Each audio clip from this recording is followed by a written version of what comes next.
Yeah, see, I've got you timed out now, bitch. You can't even screw it up. I knew you were messing with me.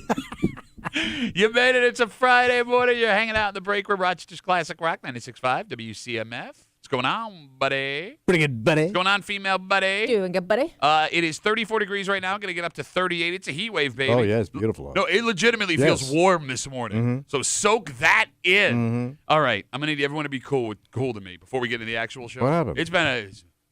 Tell me. I told you guys, my wife and kids are out of town. I'm meeting them up in Ottawa after the show. My daughter's got a hockey tournament. Her first game's at like 11 o'clock. International. Yeah, no big deal. No big deal. But like last night was supposed to be cool, right? Family was gone. Couldn't get to bed early so I can get up, miss my nap, drive out to Ottawa. So I went to the gym real quick. And while I was there, somebody dropped a 50-pound weight on my phone and shattered it.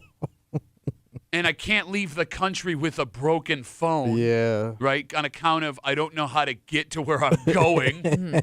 So, like, I had to go to Verizon last night, and that was, like, a whole thing. And the phone didn't activate after I got it home. And, like, you can't call Verizon anymore. So I'm, like, texting with someone. It's like, amazing, a phone company you can't call. And why don't they make the whole plan out of the black box? But that is insane, I know, man. I know. We don't have a phone number. And, like, half my apps aren't working, which is a problem because this is the next couple of days you want apps that are working on your phone. Okay. You got the Burger King app?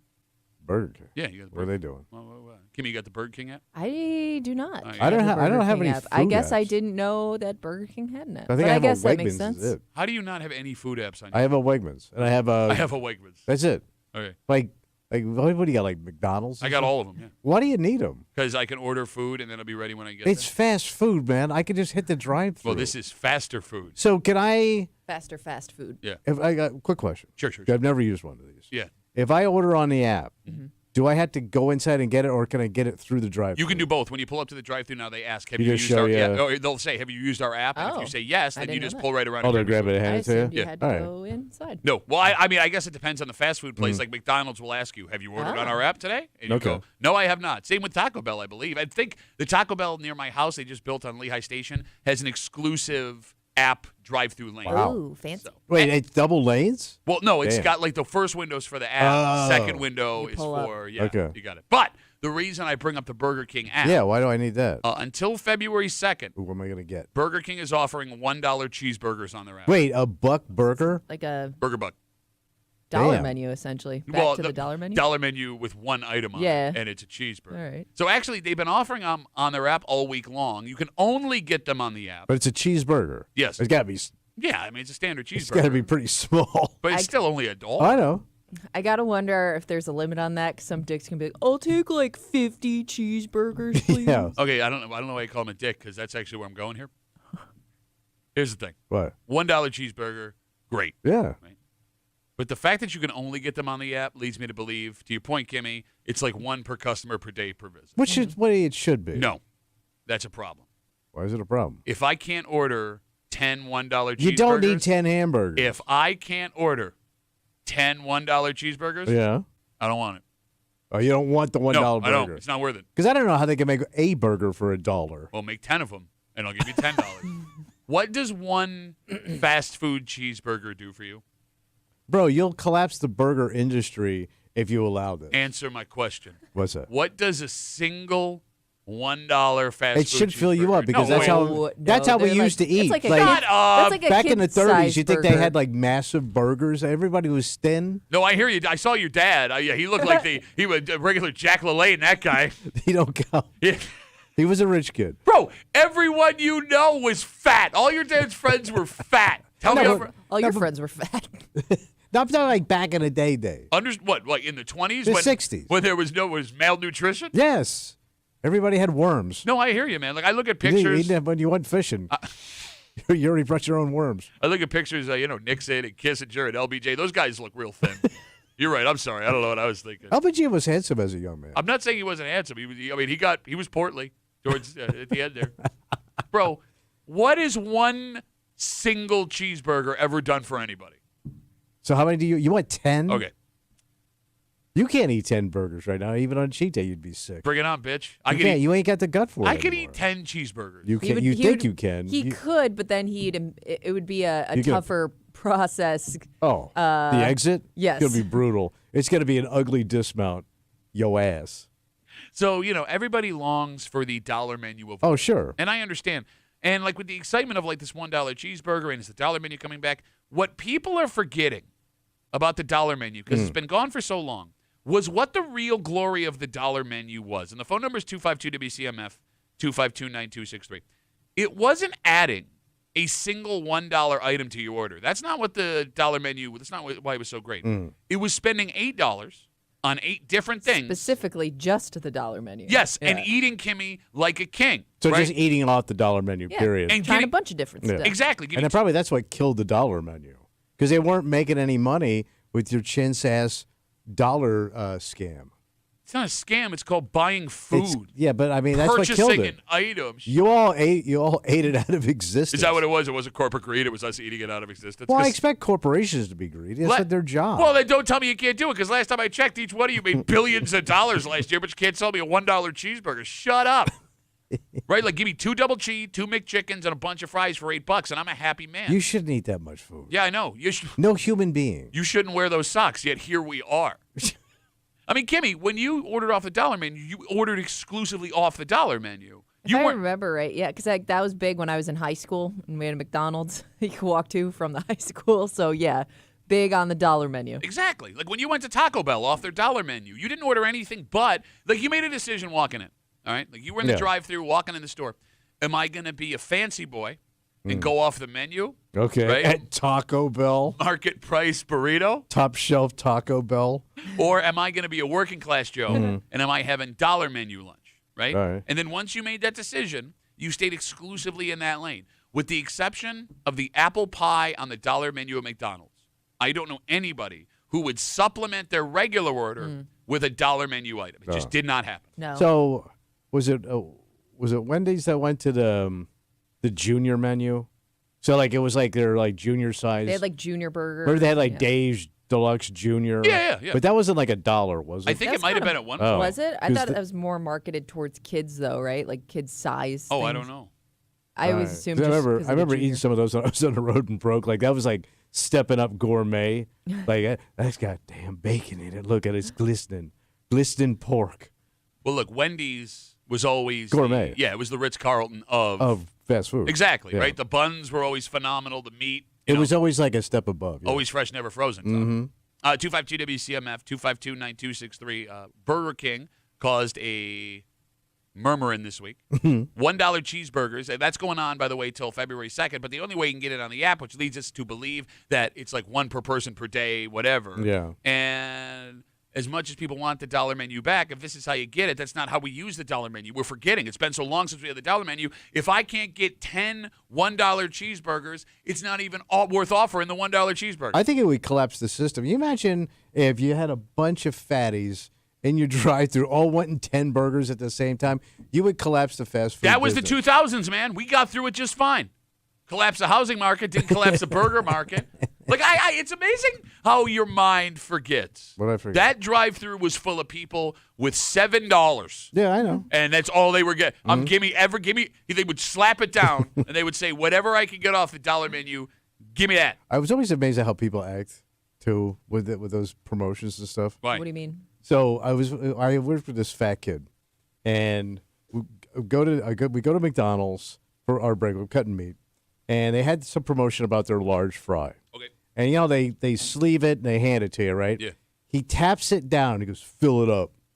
So like I go, "What a dick move, man!" Not the hero we deserve, but the hero we need. And they did, obviously. Well, yeah, you don't want to. Hey, man, you got extra fries. You're sitting there fryless. Who's stupid now? I know. But you bring up like the gluttony and the promotion Yes. and everything. I mean, the dollar menu What was it's based on. the dollar menu was great. I don't know if you guys remember this, What's and that? maybe it was only at certain McDonald's. So, one of the greatest times in my life when I was a child, and I think I was probably like 8, 9, 10 years old. The McDonald's on Shiloh Avenue in Shiloh used to have Sundays. It was like 20-cent hamburgers, 30-cent cheeseburgers. Really? And it was like throwback to the Yeah. 50s, whatever it was day. And they only offered it on Sundays. So my dad, I'm not exaggerating. King Glom. I'm not exaggerating. He would drive out there. Yeah. He would order like 30 to 40. No. Of them. Well, Oh, my God. And that would be our dinner. He'd just come plop home. it on They the would table. make No, it- we rip it. Well, yeah, that was what it was. There was no like limit. Good God I can't imagine almighty. what that table looked like when he was coming home with it all. It would like, no. He wouldn't even plop it. Like the it's like fun. Hunger Games. We would rip it open like it was like a Christmas It had to present. look like a McDonald's pinata. It was so great. So how long would it take him to get that order? And like if you went, I want 30 hamburgers, that's got to take him a little. I bit. don't remember it being all that long They because could whip them out that fast. I would go with him sometimes. Like we were on like we were going to plunder the Titanic, right? Like, Yeah. But like no, because I vividly remember him like putting like $10 cash. Yeah. So Yeah. like how much? 25. So yeah, it had to be around like 30. So like I love the smell of McDonald's. Yeah. Mm-hmm. But I can't imagine your house back then Yeah. with all your asses in it. Uh, And then you've got 30 McDonald's burgers in there. Like that smell must just be in your clothes for days. you say it like it's a bad thing. I always, I like the smell of something. I don't want to be overwhelmed or Oh. fumigated with it. Oh, my name's Tommy and I can't eat 30 cheeseburgers within No. 20 cents and then I smell like McDonald's and I don't like it because I'm a scared-ass, not American-ass bitch. Didn't the rats in your neighborhood probably need bypass surgery? Joke's on you, man. No crumb wasn't hit the any ground. But and like here's the other thing. Go back to the dollar menu. The Yeah. reason why the dollar menu is so great for road trips specifically is you could take that $10. Oh, you pile it in there. and like you would just keep reaching in the bag while driving. Is that center console Never ends. bag? You're right, Kim. It was like scarves with a Mm-hmm. magician. Like it just kept coming. You never ran out of stuff. Look, if Burger King wants to be innovative and be able to make a profit while still giving us that feeling of the dollar menu, Yeah. you know what I would be interested What's that? What? Cheeseburger pass. Cheeseburger Oh, pass? like Cheeseburger unlimited pass. cheeseburgers? Give me like Kimmy a set fee per month Yeah. where I can get like up to 4 or 5 cheeseburgers a day. And even if it works out to more than $1, I'm not going to do the math. I'm not. Like you charge me $50 and you say every day, 7 days a week, you can get up to 4 So you pay up cheeseburgers. front. Yeah. Because again, Yeah. it'll probably work itself out where they're going to make money. But in my head at the moment, when I show them my card and I want a card. But you want to feel like a VIP big show. Yeah, and I want you to just hand me free in my head in that moment cheeseburgers. And I'm still going to buy fries, so you're going to make money on the fries All there. right. Yeah. If I could get a card with my name on it that entitled me to cheeseburgers per day per month, immediately. Would you show it to people? Of course I would show it to people. You wouldn't? No, man. At my age or your age, who the hell's impressed with that crap?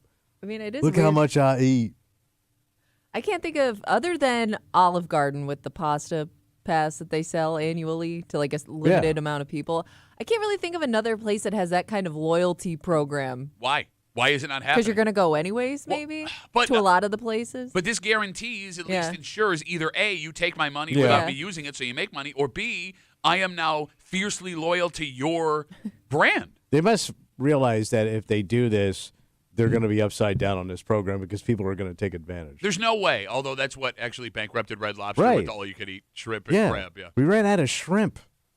I'm telling you, man. If I ran Burger King or McDonald's, It'd be done. what do you mean it'd be It'd done? be done.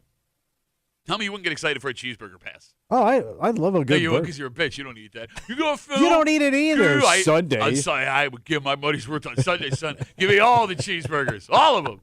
Excuse me, can you take a piece of fennel and put it on 2 pieces of bread? Except I don't want the bread. Pretty tasty, So man. just give me the fennel. Yeah, the fennel really pops. We have a dynamite. The fennel really pops. Oh, it pops, buddy. Got a breakup for you this morning here on CMF. It's Friday. You know what that means. Oh, I think we're going to get a little creepy. Yes, we're going to get a little creep back. Mm-hmm. Creep cap, all the disgusting things Tommy said all week long coming at you just after 7. Also just after 7. Oh, What happened? well, the joke is we can't go a week without having scandal from a small-time local politician. We got another one? Yeah, twice in 1 week. And here's the thing. This story we kind of knew about, and we had a few details about it a couple months ago. We now have more details about the allegations. And if you met a man, a stranger, Yeah.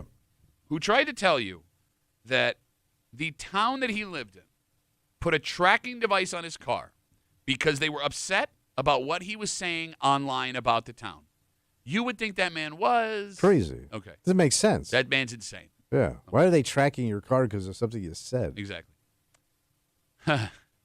What if I told you Yeah. that there is evidence that strongly suggests, based on allegations here, that's happening? Okay. And what if I told you it's not just happening to one person, And what if I told you those two people had never met before they discovered that this was happening potentially to them? Same town? Uh-huh.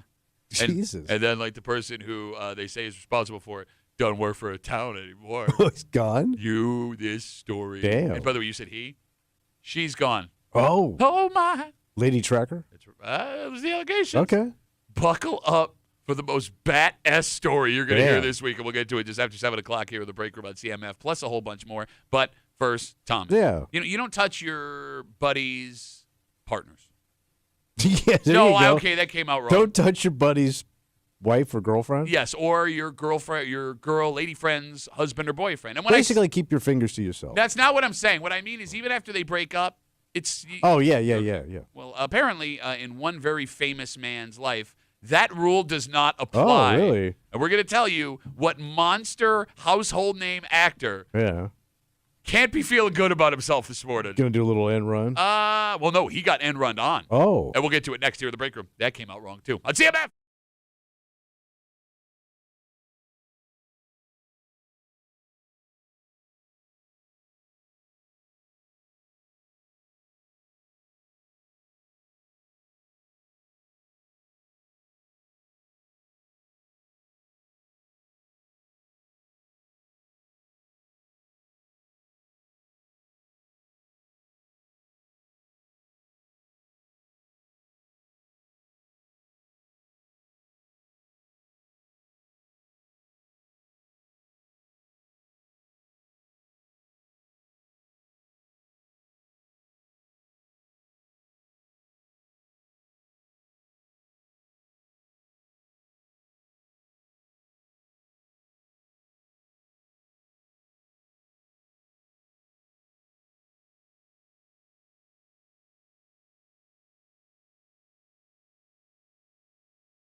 There was that old rule when it came to dating. What's the rule? Bros before hoes, chicks before sticks. But it wasn't sticks. It was something else. You get it. Yeah. Your friend comes before any romantic interest could ever. Yeah. Well, the now ex-wife of a very famous actor apparently did not get that memo. Oh, what's she doing? Well, it seems she liked his friends while they were together. Oh. So much so, she's decided to keep one around. Wow. You're hanging out in the break room. Your mic's off, Kimmy. Rochester's Classic Rock, 96.5. WCMF, just after 6:45. You know, dog is man's best friend. Yeah. So, I mean, if he's a best friend to that guy, he'll be a best friend to me, too, right? Probably. There's a guy in some serious trouble in our area, and it's not the most brilliant of plans. Yeah. But I think we also have to reckon with, if this were to happen to any of us that owns a dog, right? It would only be a matter of time before the dog was like, this is my best friend now. Oh, guy sucks. We'll get into it. Just after 6:45 here in the break room on CMF. Legendary actor, most recently of Yellowstone fame, Kevin Costner. Oh, yeah. He's been going through a really messy divorce. Oh, I did not know that. Yeah, not good. Yeah. But now the divorce is final, and the pair can separate their lives and move on. Mm-hmm. Except maybe not. What happened? This week, it was announced that Christine Bumgardner, Costner's ex-wife, has been engaged to one of his friends. Oh. Well, one of his ex-friends. So they broke up, and then she immediately got engaged to that dude. They yes. The story of the New York Post says the new fiancé of Costner's ex-wife is a neighbor of Costner's that goes like way back with him, like a good buddy. Oh, god damn. Also says that Costner and the neighbor not friends anymore. What? Probably on account of him banging his ex-wife. Okay. So the pair, Costner's ex and this neighbor, were engaged 6 days ago, and that engagement came less than a year after the divorce from Costner. Yeah, so things were already cooking. There you go. Phone number's 25. And they usually are. Okay. Wait. Yeah. When you see something roll over that fast, there's been that stove's been hot for a while. Oh, we're talking hot stove. Hot stove. Don't touch the stove, baby. It's hot. Stove. Don't get shocked. Yeah, I mean, I wouldn't put the blame on her solely. I think he left her in a pretty bad spot. Who, Kevin Costner? Yeah. No, I don't know the story. Is that what happened? Yeah, like What he happened? like all of a sudden just left out of nowhere. Oh, did he find something out? Do we know the details here? I don't Thank know. goodness for pop culture Kimmy over here. Well, I think, that's like, I mean, he was like having a whole issue with like the Yellowstone franchise and stuff too at The that TV show. time. Okay. Yeah. What, that went and cheated on him too? I don't know. Okay. All right. Look, He might be kind of a dick, is all I'm saying. Okay. All right. Fair I don't enough. know. All right. Look, I don't know. Hey, I'm not here to judge. All right. It's a different world. Okay. Fair Yeah. enough. What I do find interesting is the idea that you are now going to date your ex's friend. Yeah. Is that inappropriate? Oh, yeah. Why? Well, I mean, it would just, I don't know how that would work. Like, you're not going to hang around with those people anymore. Well, You probably wouldn't anyways, right? Especially if you thought there were, there was something going on even before you broke up. Okay, no, let me rephrase this. Because that's the first thing your mind would go to. Like, how long have you been looking at pining for this dude? I understand. Let me back it up. Right. All right, so let's say it's just a regular world situation. Right. All right, a guy breaks up with his wife, Yeah. and she starts dating his friend. All right. If nothing had happened before the divorce, is it inappropriate for a buddy or an ex-wife or girlfriend to pursue that other person? It's going to be, it's inappropriate. It's going to be awkward. Like, you're not going to be friends with that person anymore. Okay, you couldn't. I mean, you're going to break up that friendship. You couldn't look past that. How could you? Well, I mean, she's right there. If I look past him, that's her. But I mean, but what if you were the one that wanted out? Even so, You would still be upset. I would think it would just be weird. Okay, so like, I work with my ex-wife, and it's just weird seeing her in the hallway. Okay. Like, I can't imagine, like, doing that. All right, now, you're my friend. You know that. Yeah. I would have thought after this long it would have been like, No, big it's just deal. a reminder. Oh, I used to be married to you. Okay. Oh, yeah. All right. I mean, it's just a constant. It's like, well, I don't want to say what I was going to say. That would be terrible. But Good. I was Please going to make don't it then. cancer relate, but Okay. no, I'm not going to do that. I'm not going to. I'm But not you going to told bring us about it. No, I'm not going to bring cancer into the conversation. But you know what I'm saying? Like, it's just one of those things you don't want to be reminded of. I understand. I just kind of was under the assumption, having Yeah. never gone through something like this before, Yeah. that time heals all wounds. Yeah. To an extent. But but that's if you can move forward. Okay. But if that person is your neighbor and that's your wife, how are you moving forward when you're both, trash day, you're meeting down at the curb? But here's the thing. she's not your wife anymore. Absolutely, but you had something. I mean, you had planned at some point, like when you get married, right? You see yourselves going into the sunset together. Sure. And that ain't happening now. Well, because Yellowstone got canceled. Right. No, I guess I just want to make sure I'm understanding what you're saying correctly, right? With this story, Kevin Costner, his ex-wife, is now engaged to one of his good friends less than a year after the divorce was finalized. Kimmy says there's more to this story, that Kevin Costner may have been a dick. Doesn't matter. It doesn't matter. But when it comes to normal people, what you're saying, Tommy, is once I date or marry that is my possession forever. I think in the back of your head, yes. Okay. Some of that kind of lingers, even though you think you're beyond it. I think to an extent, it's kind of there. Not that you want to own it anymore, but you're constantly reminded of your failure. Okay. It's a glimmering, shining coin of failure that's still there. Because I never could understand people that go. I never understood people that say, "Well, we got divorced, but we had a good marriage," up until that point. Yeah, sure. Well, did you? Because you got divorced, so it's kind of a failure to me. But you've Could also have been lacking. You know what I mean? Like you could have gotten along with that person, but just you realize we just don't have that connection anymore. I mean, right. You're right. Most of the time, it doesn't work out quite that smoothly. I mean, that's a clean break. Yeah. Well, but just to inform folks that may be new to the show, you have said multiple times in the break room, not once in your life did you have a relationship breakup where you were on good terms with the person you broke up with. Yes. Which never. is also mind-blowing to me. Well, neither of you. No, I have. I have exes that They track you down at the mall looking for money. That was one time, and it's because I borrowed over $1,000 from and the other then- girls you dated are in jail and they can't get to you.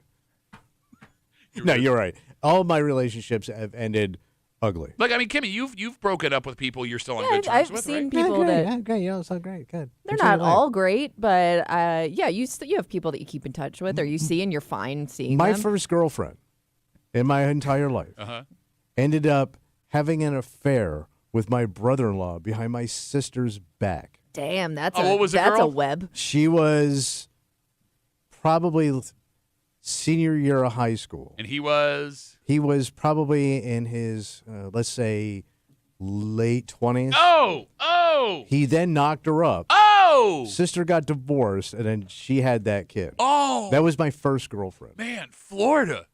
That's when Florida was Florida, baby. I'm not making any of this That up, is bro. insane! Yeah. All right, I get why that would be a problem. No, but I'm saying, so I've got a few laps here. I'm sorry, go ahead. There's a reason why I am as I am. It's not my fault, guys. It's not my fault. Not all my fault. Do you think it bothers guys more in this situation if a buddy started dating your ex? Would it bother you more that there's an intimate relationship there, or would it bother you more that guy's loyalty is not towards you but it's towards her? Great question. I think it's a combo play. Well, no, I mean, which one would bother you more? Yeah. I think it's a combo play. I think the fact that he's raw dogging your old lady and you used to be bros. I think both of those needles prick you hard. Shut up. I do. Shut up. It's a great question, Kimmy. It is. Because I would argue if you had a problem with it, which let's be real, at least the knee-jerk reaction, everyone would be it's like, going to be shocking. what the hell? I think it would be the loyalty that would bother me more. Because like with this woman, You think I have a history with you. Like, let's say this is a longtime buddy of yours, Yeah. or somebody you've known longer than at least your wife has. Like, I think it would bother you more that friendship for all those years meant nothing. I mean, but did it mean nothing? I mean, I don't know, though. Not enough to. I think you would at least start talk to you about it. Right? You would definitely start analyzing your relationship with that guy, start looking for tells of things because of the situation. You know what I mean? Like you would start to analyze things that he said in the past, things that happened in the past, trying to make sense of why this is now a thing. You're not wrong, but on the other hand, I mean, there are people in the world that just meet and connect. That's true, well, right? I mean, but honestly, you ain't buying that in the moment. I when you're totally pissed. understand how that connection would build between your ex and a friend, because this person was a part of your life. They may know you just as well as the ex does, and you know what I mean? Like, Sure. I can understand forming a connection with somebody that also knows your faults. Oh, that's a good call. Mm-hmm. 252 WCMF again. We're talking about Kevin Costner. Went through a messy divorce. It's final now, and his ex-wife is engaged again to one of his good buddies. Kimmy says Kevin Costner kind of a dick when it came to the divorce. I don't know. It sounds He's like a it was a great really actor, messy though. situation. Well, he acted enough where I thought that he was the victim here. I Yes. don't know. Who the hell? That's acting. 252 WCMF. Let's talk to Joe. Hey, Joe. How's it going, buddy? Hey, good morning, guys. Hey, Duff, this could work either way, too. Like what Kimmy said, he initiated a lot of other things that made her lose her respect for him. If she still had her respect for him, she wouldn't do that to Ooh, him. that's an interesting take, that the marriage ended so poorly that allows... Kind of drove her exactly. in that direction. He gave her no reason to want to treat him fairly going forward. But and the other side of things, Duff, my wife and I were married in 2011. We were divorced in 17. We've been back together since 18, and we've never been more in love. Not married, but together. Oh. That respect, that love, you don't need a piece of paper for it. It's never, ever been better between my wife and I than it is now. And the ring and the paper's not there, but it's called respect. If you have that going forward, you can fix anything, bro. My mind is blown. Totally There's always blown. the ass, Duff, and you got one there. Joe, thanks for the call, buddy. Have a good rest You of the guys day. have a That I do not get. Oh, I've seen that before. People getting divorced and getting back together. I always Later. figured because they just couldn't find anybody, and he ended up back together. And Well, we know what that a- couple. What a coward you are. You wait till Yeah, he's I off know. the phone. No, I and would set have it told up. him. You I hung would've up. said it. All right, No, come you bring hung it back up here. on him. Bring it back here. I have no control over the button. No, but I always figure like they couldn't find anybody to bang them, so they ended up back at square one. What are you doing? I don't know. What are you doing? We knew a couple, Yeah, well, they were ugly. ugly and obnoxious. Yeah, it was like the worst, like the ugliest, most obnoxious. Yes, and they split. Yeah. Oh. And then a year later, they're back together, and it made sense. Like nobody wanted you Or to. you just realize you appreciate that person more than you thought. Not this couple. I mean, there are famous examples of couples splitting and Dating banging each friends. other's friends. And it works out. Like, for Yeah. example, George Harrison and Eric Clapton went through this, didn't they, with their wives? In fact, they both wrote songs about it. They Did that work out well, though? I don't know Was if that they- Layla? Layla was about George Harrison's wife, if I'm not mistaken. So they swapped wives? I forgot the story. I don't think they went to each other and said, "Hey, Yeah. let's switch They wives." just both dated the same people. I think it after if I remember the story correctly, it just kind of moved in that All right. direction. But they were on a lot of psychedelics, so I don't know if that one counts. It was the swinging 60s in Great Britain. But I mean, it does come down to this. I think Right. that the topic sentence, and I get why someone would have a problem with Mm. it. I understand why human nature would be like, whoa. But if you did have a problem with your buddy dating your ex, marrying your ex, you would simply be standing in the way of your friend's happiness for no reason because they're not yours anymore. I mean, if you're that open-minded and forward-thinking, It's yes. not even forward thinking. You just have to stop for 30 seconds and think about it. But you can't blame a person for having, I agree. those negative feelings. I mean, they have a right to that. I agree. The same way he has a right to your wife's ass. Look, man. Apparently. Maybe 17-year-old you drove your girlfriend into the arms of a Oh. guy in his late 20s. But it was also my brother-in-law. How about this? Here's the He here's almost the, cursed. He caught himself. I know. here's the capper. The capper. My sister remarried him. No! Oh, Yeah, this so- is the two-time husband. Yeah, so she ended up remarrying him. So Wow. she went through 2 more marriages. She remarried him at an alcohol rehab work ranch in Central Florida. It's like she went out there with him. Well, I hear they have. I hear Wild they have good story. rates for the reception. They really do. She married him while he was in rehab. She moved out there with him in some like working alcoholics ranch Damn. for Christians. Then Very specific. he comes. Oh yeah, comes back 6 months later, toast again. No kidding. Then she finds 2 more husbands. All right. Well, if you thought your life was a mess, Yeah. just keep listening to Tommy tell stories about his family. Florida, baby. Let's take a break. Look, this guy's crime, if it's true, wasn't well thought out. All right. Because eventually someone was going to see you with this, especially if you took it from the same town. That being said, we would like to believe that our dogs are loyal to us Oh, yeah. because they love us, right? And this story illustrates maybe that's not the case because eventually, if someone else is feeding them, they're great now. Who holds the cheese? We'll get to it next here in the break room. WCMF.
The more expensive an item, the more likely it is to be ripped off. Oh, yeah. That being said, stealing this and keeping it for yourself would almost be impossible because you get one of these to, like, play with it. Yeah. And at the very least, it would be outside where you live. So, yeah, I couldn't conceal it. Look, it would just be a matter of time before someone saw where it was. Oh. Right? How big is this thing? Pretty big. Oh. You're hanging out in the break room, Rochester's Classic Rock, 96.5. WCMF, just after 7 o'clock. It's Friday. You know what that means. I think we're going to get a little creepy. That's right. We got a creep cap coming at you. And this story sounds like the ramblings of a madman.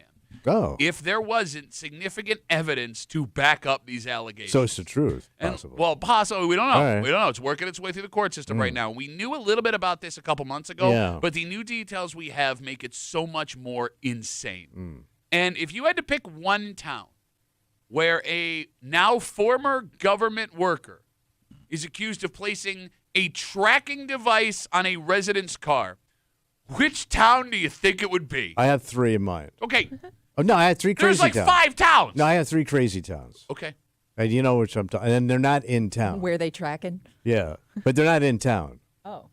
Oh, you think they're out in the sticks? Sticks, yeah. You already lost. And we'll get to it just after 7 o'clock here in the break room on CMF. A man in Seneca Falls has been arrested What happened? after police say they found him in possession of a stolen dog. A stolen dog. It all started when the Seneca Falls Police and Fire were called to the man's home for some kind of issue. Yeah. While there, one of the officers spotted a pit bull that he believed was involved in an active investigation. The dog had been swiped. Oh. After doing some investigative work, they determined the dog had in fact been stolen from its rightful owner. The animal was taken from the man. Good news. Okay. The dog seemed to be in good shape, uninjured. All right. Just a dog. Well, Bad news. don't want to piss off a pit bull. Good call. Yeah. Bad news. The man was arrested, charged with criminal possession of stolen property. He has a court date coming up. And as of right now, the man Going is... to pity court? Well, pit bull owners call them pitties. Any laugh there would have been a pity laugh. I thought I'd get one from the actual pity owner in the room. So Tommy clever. sucks. As of right now, the man accused of these crimes has not been charged with stealing the dog. But it's got to be petty larceny. One more, I quit. Oh, God. Go, come on, do it. But we have seen other stories like this Yeah. where folks unknowingly bought stolen dogs just to have, On Facebook or Yes, whatever and they give- sketchy place you found it. and they give the dog back and they don't face any charges. So take that for what it's worth. You get what I'm Okay, saying? yeah. All right. And that little detail might be what makes this story confusing. What's up? If this man stole this dog, There's a straight up swiped. why would you keep that dog? Well, true. Yeah, you think you'd flip that dog. Gotta flip that dog. Because what's a Gotta pit bull flip that worth? dog. What's up? What's a pit bull worth? Probably $4,000 or $5,000. Oh, let's turn. I mean, it's not like a purebred. You know what I mean? Like it's not like, Pitbull is not like an actual like breed of dog. It's a mix of a lot of different things. Oh. I mean, I don't think you're gonna flip it for a They're whole not- lot of cash. I was like most dogs think- are at least $2-3 grand. no, No, not I mean, that. if you're Some going, are. yeah, I was that gonna pure say, like, little if you're dog we going like bought. to a farm to get a purebred puppy somewhere, Oh. yes. Oh, like what I did. But I Oh, don't yeah. think that like I You don't know- think adult dogs are. I mean, like you can rescue an adult dog anywhere for not a whole lot of money. Can I ask you a question? Because Yeah. I saw your brain working, Mm-hmm. and I think I know you well enough. Right. Did you think they sold dogs by the pound? Well, not by the pound. Did you think the bigger the dog, the more But expensive? bigger, yeah. Like they had a scale. and Well, had, wouldn't that like- make sense? No. Like our 'Cause dog's those like are little. more. It's more dog to take care of, so it's you're not getting you're not getting a whole lot of people interested in taking on that kind of I responsibility. treat them like cars. Like our dog was little. I didn't think our dog should be $2,000. Uh-huh. I figured like a Great Dane that should be 10 grand. Okay, so you do think they sell them by the pound? Not by the pound, but by the length. Like you get it Like gold by the inch. Yes. You're in your 60s and you didn't realize that there are big dogs that are less I've only expensive? bought 3 dogs in my entire life. Okay. I mean, straight up cash. Cash money.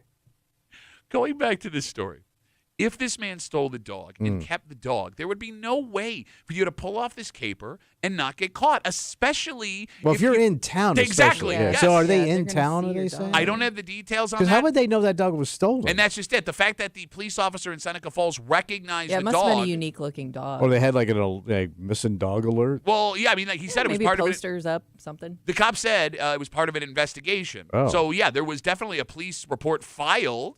Like, and even if the dog It's didn't, like an Amber Alert for a dog? I guess, but even if the cop didn't walk into that house and see the dog, if you steal a dog, you're going to have to walk that dog at Going to least. be outside at some point. Yeah, take it to the Yes, vet. Exactly. Oh, yeah. You're going to be seen with that dog. Mhm. And there's no way a dog owner who lost their dog in that way is going to stop looking for their Oh, dog. yeah.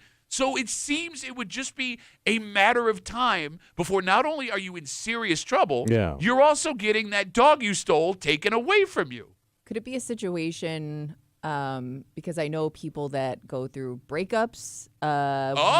One person says, I'm keeping the dog, and the other one decides they don't like that anymore, so they steal what they perceive as their dog back. Okay, kind but of No. thing. if that was the case, they would know where the dog was. You Right. could go with the police there. True, You that's know what I'm true. saying? That doesn't make sense with the allegations here.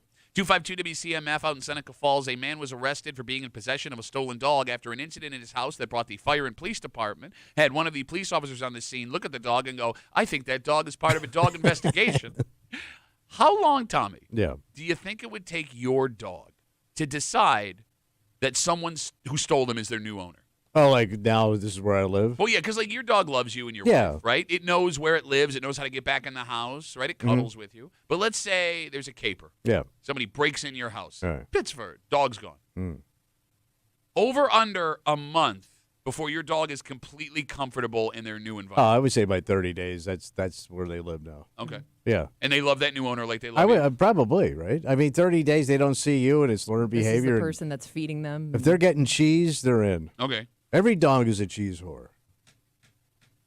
We want to believe that our dogs love us, Well, they do. that they can't live without us. But if somebody else is giving them taking care of them. heat, comfort, and food, that's all they really care about. So they don't love us.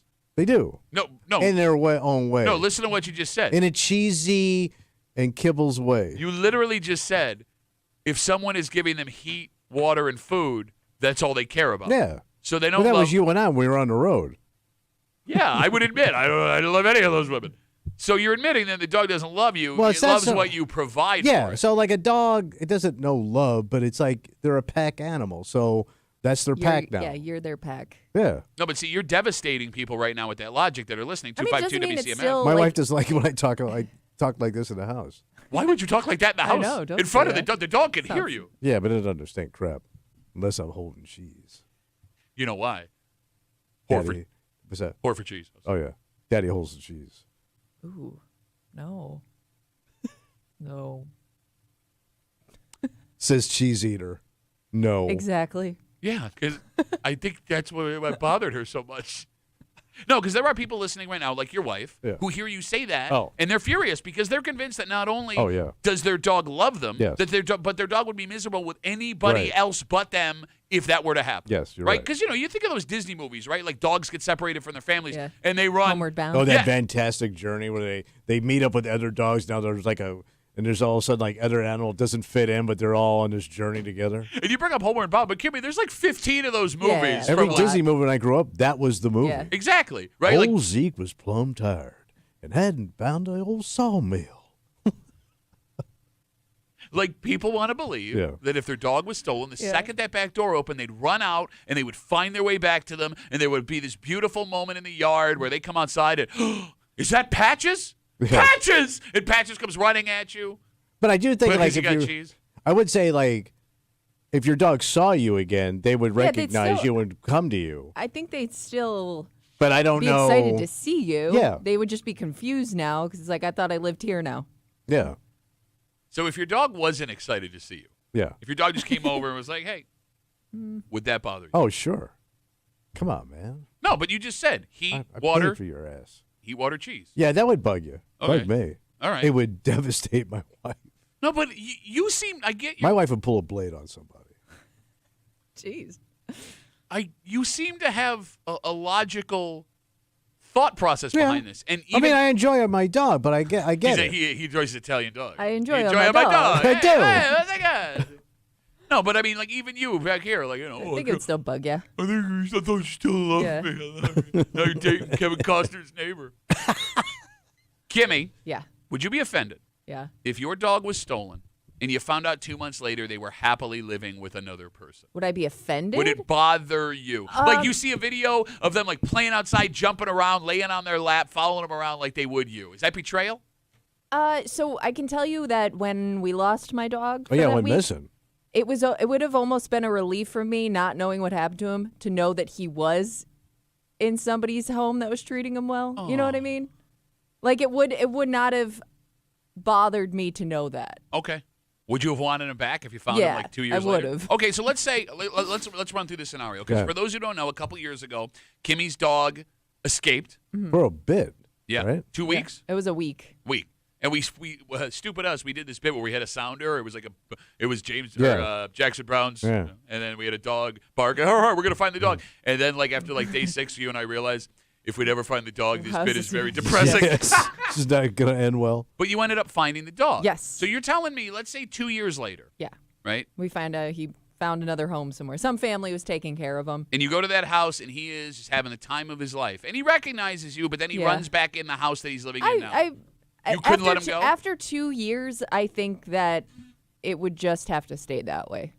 As much as I would want him back, I'd feel bad doing that to that family. Okay. You know? How about you? Oh, it would bother me. Would you want him back? Would you? Oh, demand? yeah. You would 2 years? Like, let's say there's a Oh, bunch yeah. of kids that love Lily. No, please, sir, don't Well, I take had to our let dog it go, away. Give but me it would back- still bug me. Give me back Princess. We call her Princess, We- is that her name? Oh, it is now, and she loves it. You know why? Why? They got cheese, and she's a whore, baby. She's a whore for just signed the deal. Talking about this story on Seneca Falls, a man. Police discover him in possession of a stolen dog, according to authorities, after the fire department and police were called to his house for an issue. Mark writes us on Facebook, before we moved, a neighbor tried to steal our dog and just put her out in his backyard. Wait, neighbor? He gave him a haircut, maybe thinking we wouldn't recognize him. What an idiot. Luckily, she was chipped, so it was a call to the police to get her back. What a moron. How often does this happen? I Well, hope I mean, not I know often, it happens with like certain purebred dogs, like those little. Remember those little French bulldogs were being, were like the number one dog Oh, yeah. people were stealing. But I assume they were being sold. Yeah. I don't know. Because they were worth $5,000-$10,000. How Could often have are just pe- been a dog somebody wanted that they couldn't afford. But you take it next door? Yeah, and I you give mean, it a that's haircut pretty and that's stupid. going to work? What dog could it have been where you could Yeah. give it a haircut where it looked different? It's the Yeah. same colored dog. Roll- The dog's going to see you in your yard. Thank you. You know? Thank you.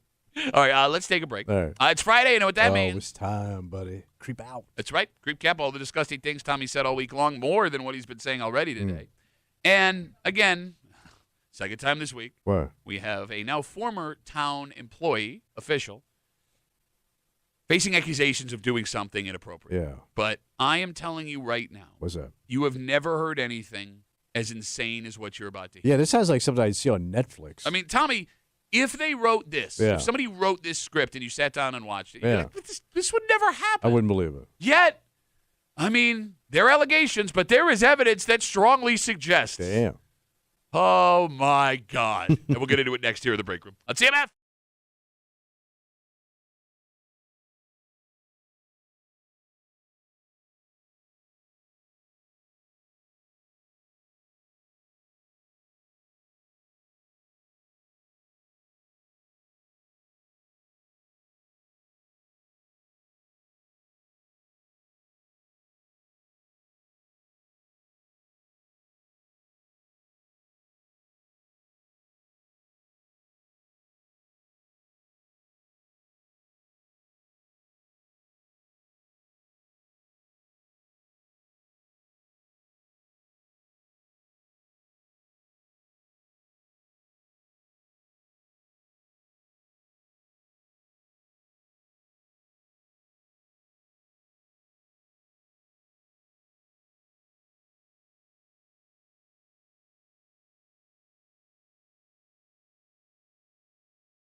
What if you were the victim of something so out of left field that just telling people it happened to you would make you sound insane? Oh, yeah.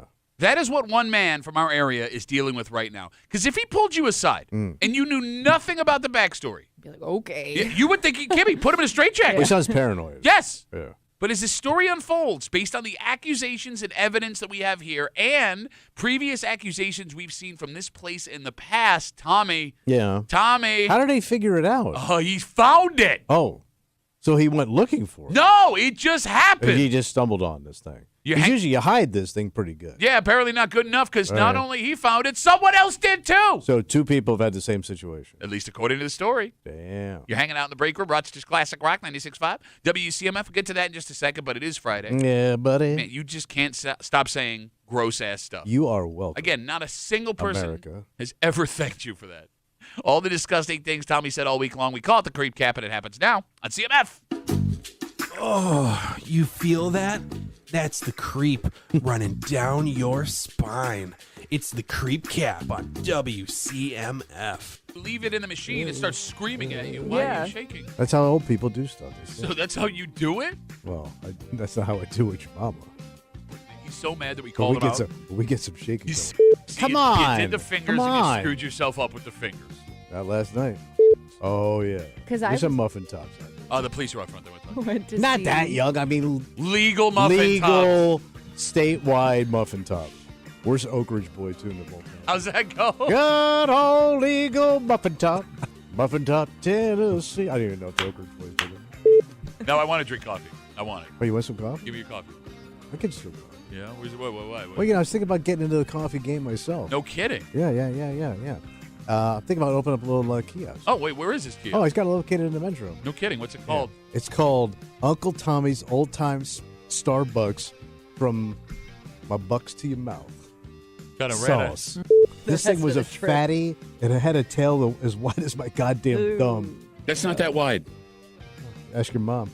Look. I don't want to see him. I don't want to see a nipple. If I see one nipple, I want them all. I can't do it. Bro, if there's boobs or nipples, I'm done. Yeah, but you also had that problem before you had your back surgery. And you, what are you, a jockey? Oh, I was riding something last night. Ja! It's so good to be a creep. There it is. Creep Cap, CMF.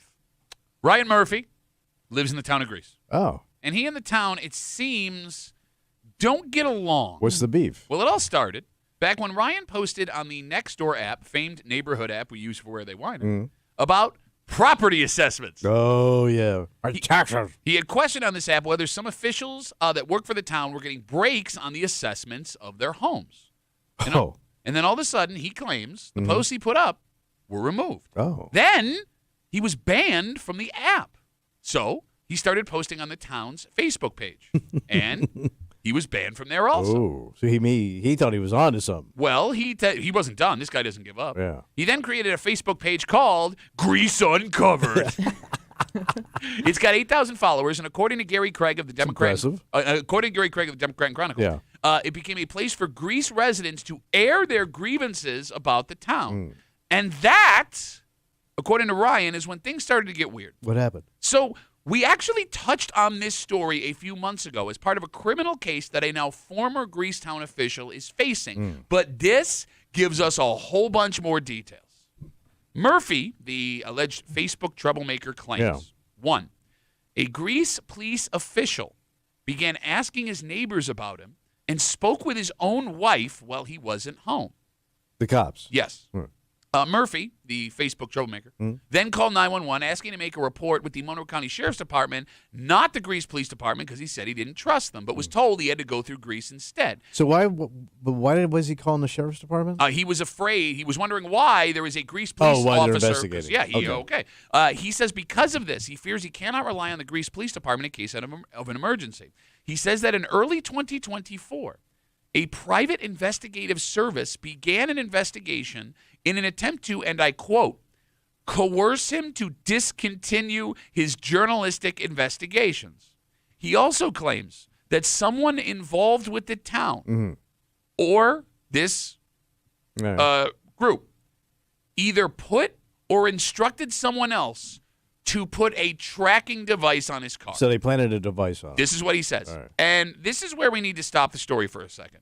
Because everything this man claims so far sounds insane. Yes, it does. And why would you, even if you had a beef with the guy for what he's putting on the internet, why do you need to track his car? Thank you. Thank you. He's going to Yeah. Mark's for pizza? Right. Yeah. Like, this is a man, ramblings What of a does man. it do Right. for you? Oh, he's on the edge and he's about to crack. Because if you sat in a bar and you sat I there, have. and a guy turned to you and goes, you know, the police are harassing me in the town I live in. It's tracking me because of what I wrote on Facebook.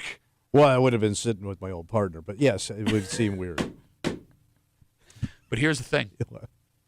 He's got the tracking device. So he's got it. In his possession. Oh. There is a picture. So he found it? He found it on his car. There is a Damn. picture of the tracking device in the story on the Democrat and Chronicle. So where did he find this bug? It was underneath his car, I guess. Like an offender or something? I don't know. He said, like, So he must have gotten so paranoid he went looking. no, it was by accident. Now, the Oh. way that it goes in the story is like, we saw something. It was like, what the hell is that? Yeah. It was the tracking device.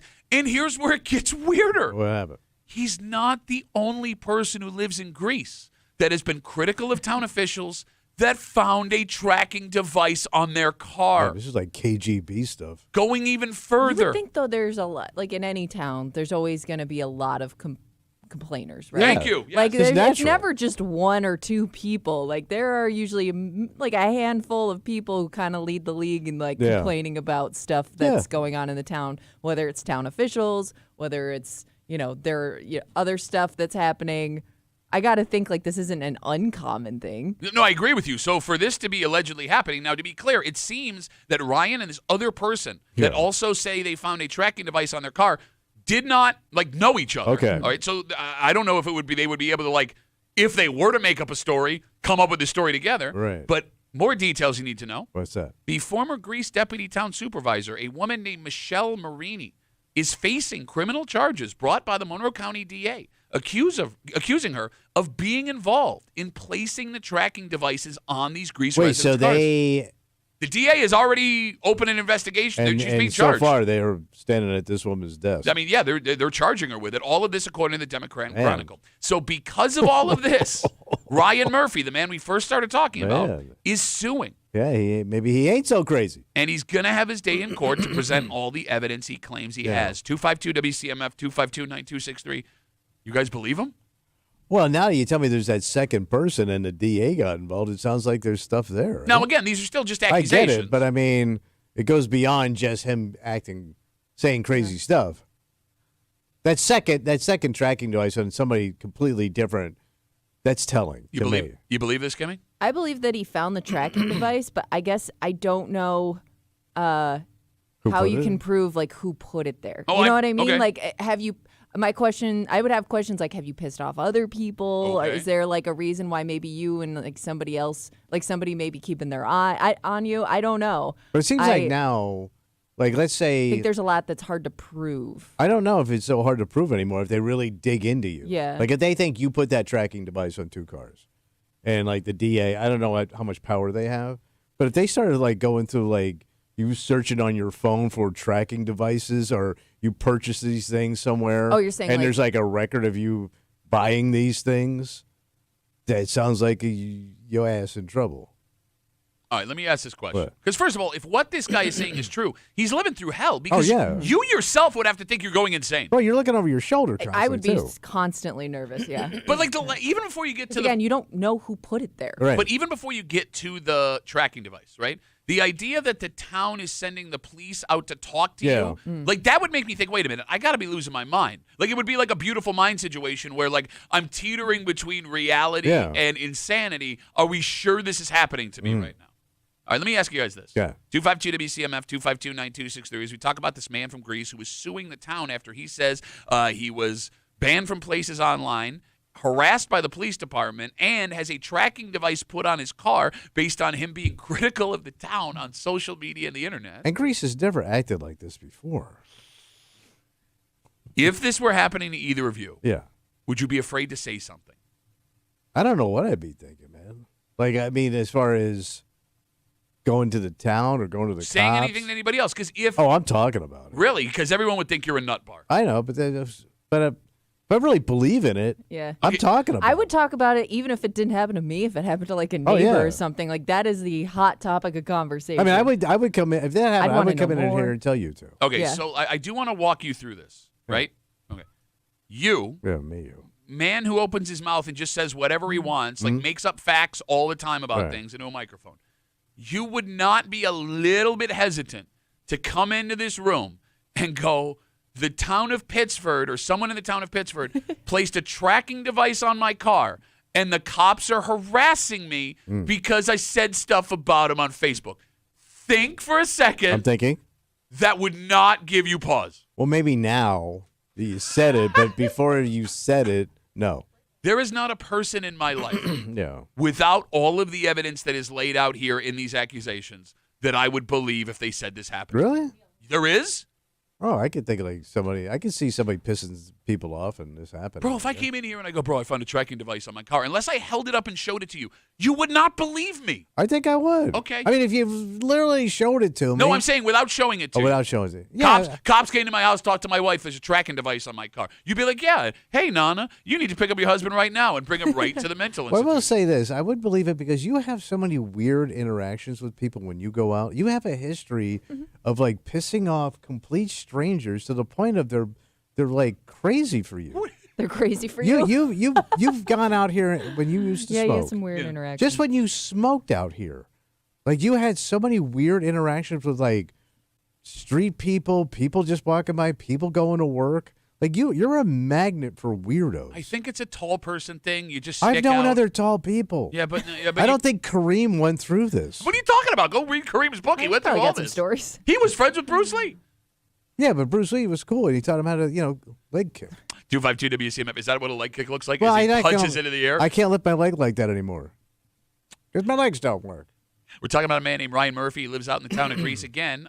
This all started, according to him, this story, when he started questioning if people who were involved in the town of Greece were getting favorable assessments on a neighborhood app for their property. Yeah. He was banned from that app, he says. He then went to Facebook, started posting it on the town Facebook page, was banned from that. He then started his own Facebook page with 8,000 followers where people air their grievances about the town. He says after that happened that he got a visit from a Greece police officer that talked to his neighbors and his wife while he wasn't there. He also says that he found a tracking device on his car that he believes a private investigator hired by the town or someone in the town placed on the car. So the former deputy town supervisor, her name's Michelle Marini, she is not there anymore. She is facing charges from the DA involving this case, and there is another person not involved with this guy who also says they found a tracking device on their car they believe was put there in the same way. But he was also, I don't know if you mentioned this, he was accusing certain town employees of getting Favorable treatment on town assessments. on property taxes. Yeah, town assessments for their house. Okay. Yeah.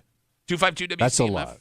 Yeah. That's a full more. Yeah, but as somebody who scans through all these neighborhood apps and posts all the time, like, again, seems pretty common to me. This is like stuff people bitch about constantly. No, the assessment thing. The assessment Yes. thing, yeah. I mean, it's just weird that this guy specifically would be targeted. 252 WCMF. Let's talk to Neil. Hey, Neil, how are you, buddy? Hey, guys. Happy Friday. I'm doing well, thanks. How are you? Good. What do you got? Apologies in advance if you guys hear any babies screaming or toddlers in the background, but just wanted to say I just realized I said my name and not anonymous Neil. So. Way to go, buddy. All I can say is Ryan Murphy is a lot of things, but he's not a liar.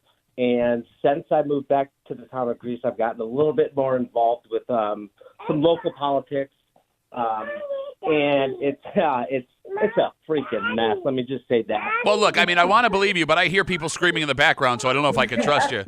But Yeah, guys, have a good Friday. Sorry about the Bills. Tommy, keep being awesome. He was busy. there's children Yeah. here. Yeah. I have children, and I love Tommy. God, that makes me Right. bothers me. No, look, I mean, if we're going to talk about the town of Greece, if you Yeah. listen to this show, and it's not like we have it out for the town of Greece, but there were so many Well, stories. it goes Yeah, way back. The history of it. Decades. Way Yeah. back. Decades. Yeah. And, like, the guy who's You never go too long without a story. But the guy who's in charge now, the allegations that he's facing from him himself and things he's been involved in, is bananas. Yes. And not like the good 49-cent pound No, pound no. banana. Like, you got to be a pretty busy person to have all these accusations. Yeah. I just A lot like, of plates to spin. thank Yeah. you. I don't know, man. Like, it is hard, and I'm not calling this guy a liar. Yeah. I am not calling this guy a liar. I just cannot imagine what would possess a town official Yeah, I know. to actually hire a private investigator 'Cause that's to track bank. someone.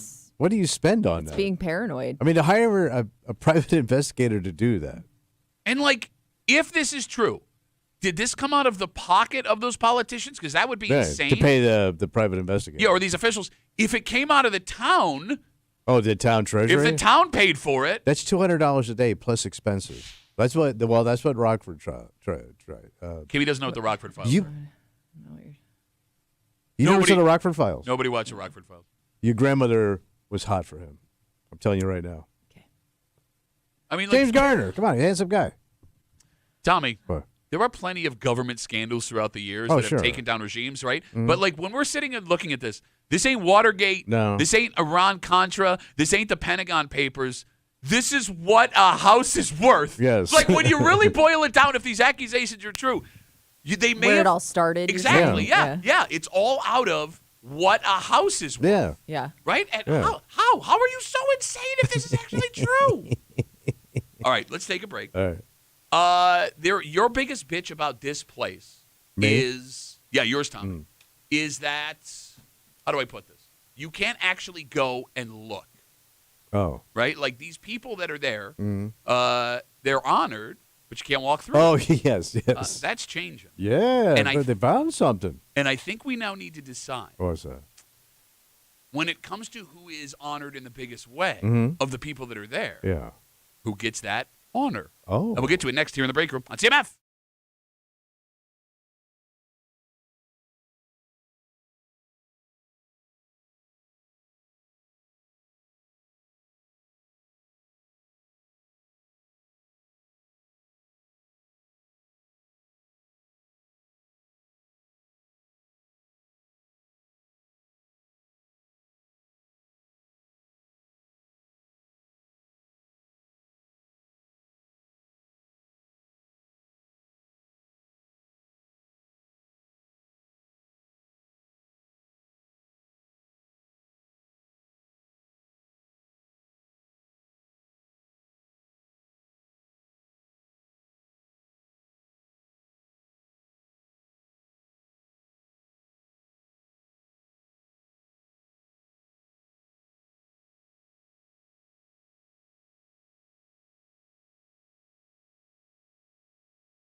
Rochester, New York What's going on? is a musical town. Oh, yeah. We have a massive stamp on the industry, thanks not only to the Eastman School, but born and bred Rochester residents that have made music their entire life. Yeah. And now, after decades of waiting, Yeah. there will finally be a place to go and see who these people are. This is awesome. Which means we got to come up with a plan, right? Yeah.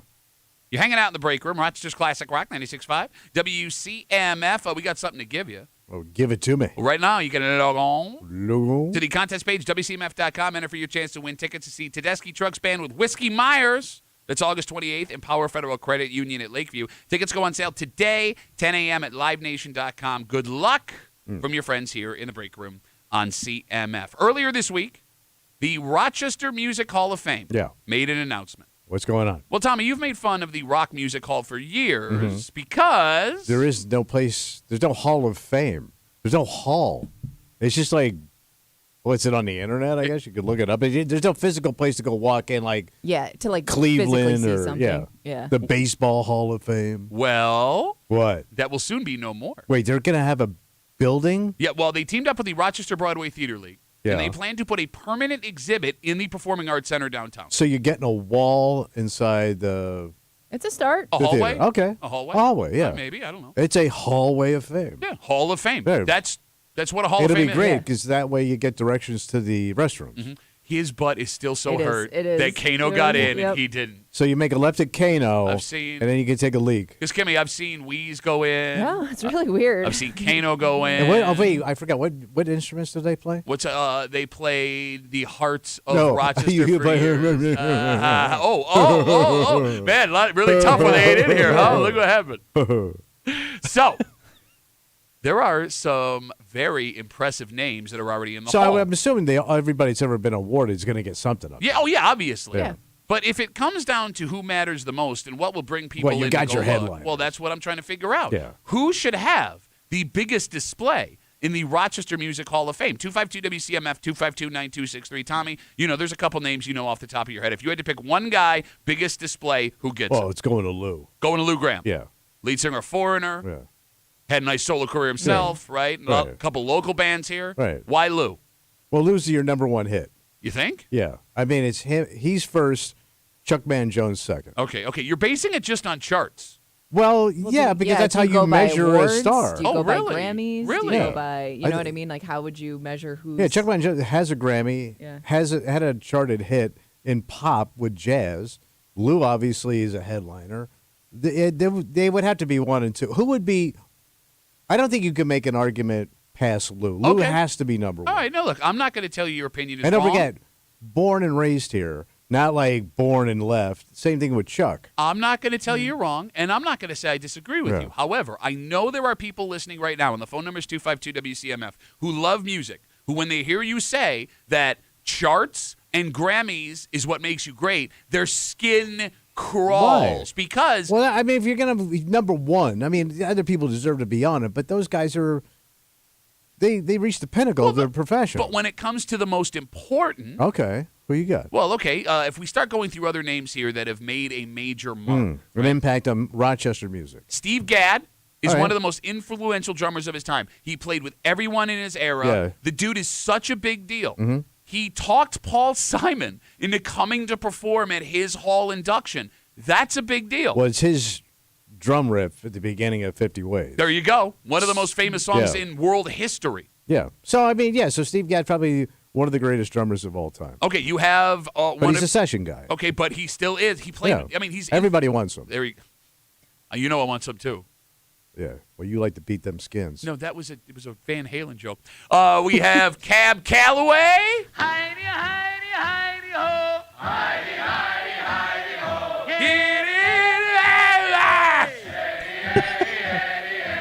I mean, that guy was one of the biggest things in music in his day. Oh, man. yeah, sure. Rochester guy. Blues brother. Yeah. So should Cab Calloway have a massive display?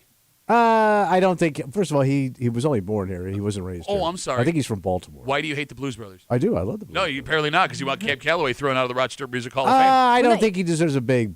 I don't think You're he just saying deserves. he wouldn't be a headliner. He needs to go down a ways. You got Bat McGrath, wrote a ton of country hits. Yeah.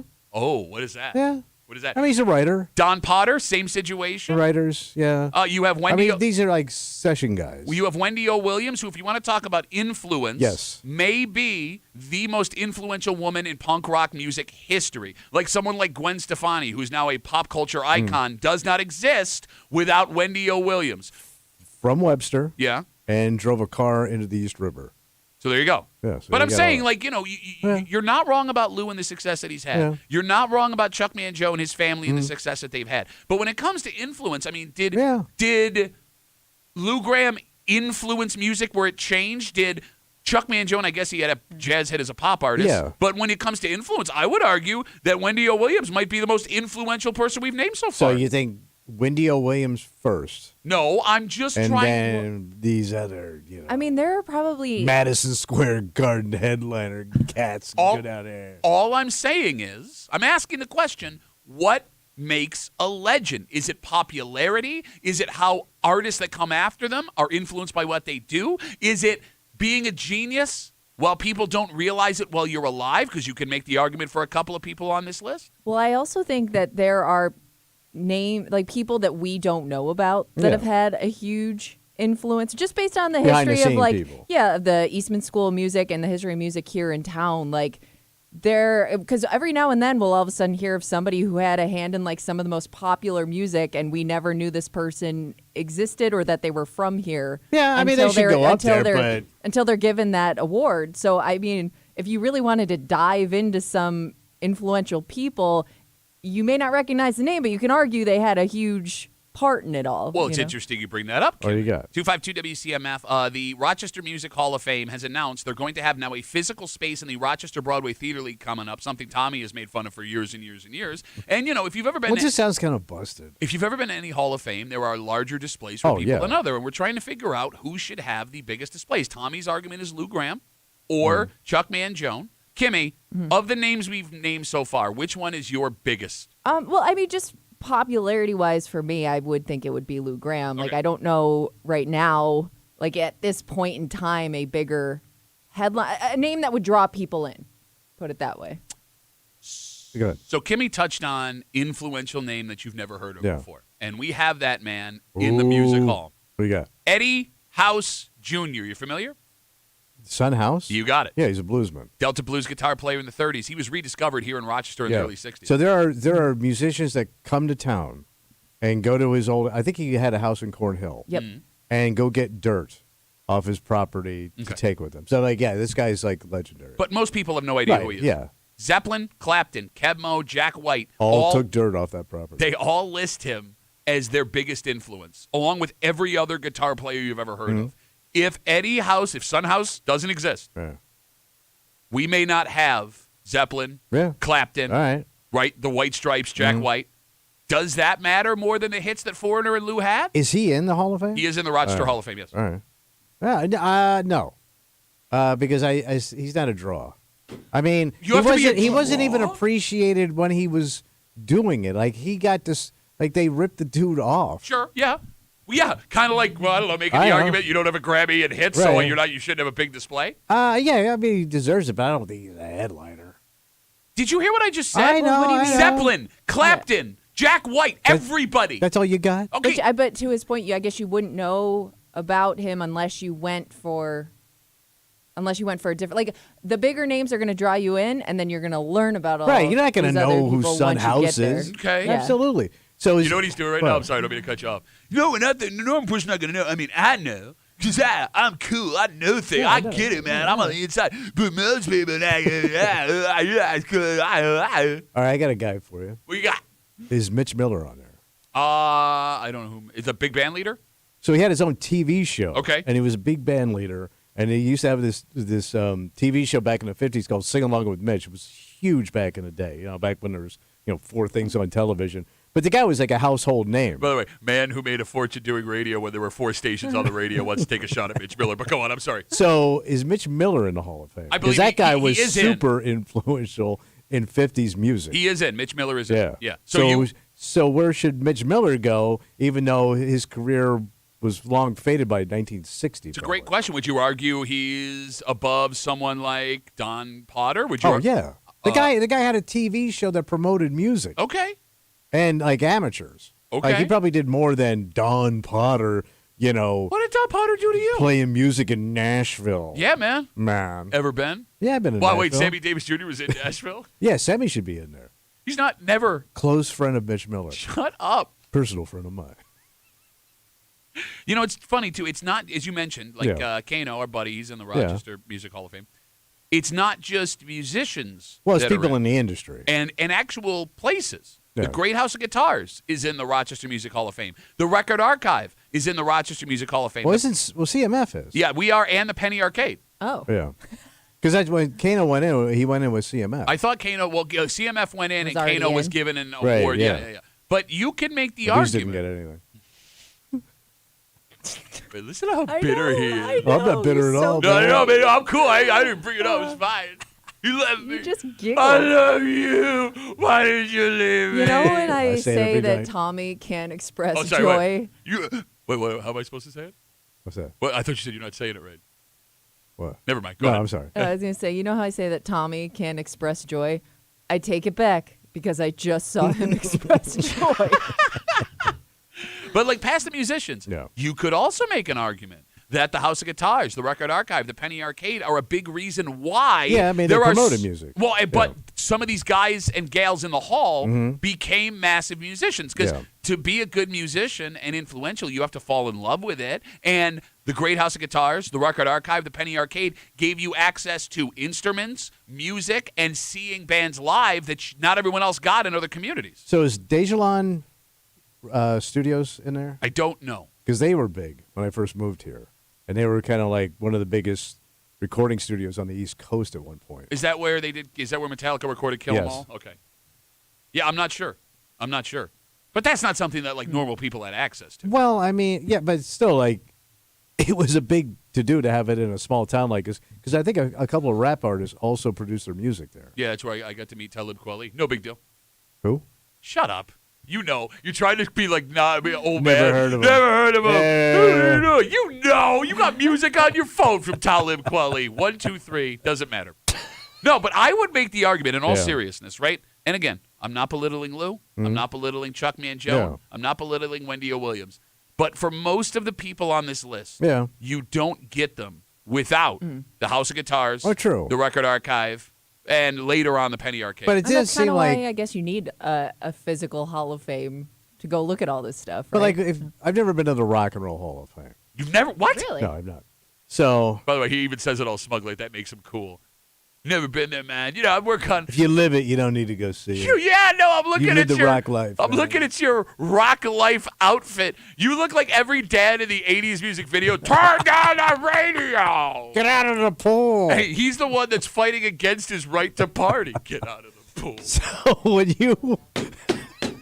if you go to the Rock and Roll Hall of Fame, how deep does it go beyond musicians and, like, big-name producers? Does it go that deep? Because, like, it seems like Rochester has to do this because you run out of, like, musicians pretty quick. So there are exhibits that move on stuff like that, but yes, you're right. Like it seems like we got to stretch because we're a small town. You're only going to get so many Hall of Fame musicians. I wouldn't call it a stretch. And now we're down to, like, Poison Whiskey at the Pelican or Bongo Bob down there at Pineapple opening up for Christian Dan. I wouldn't call it a stretch.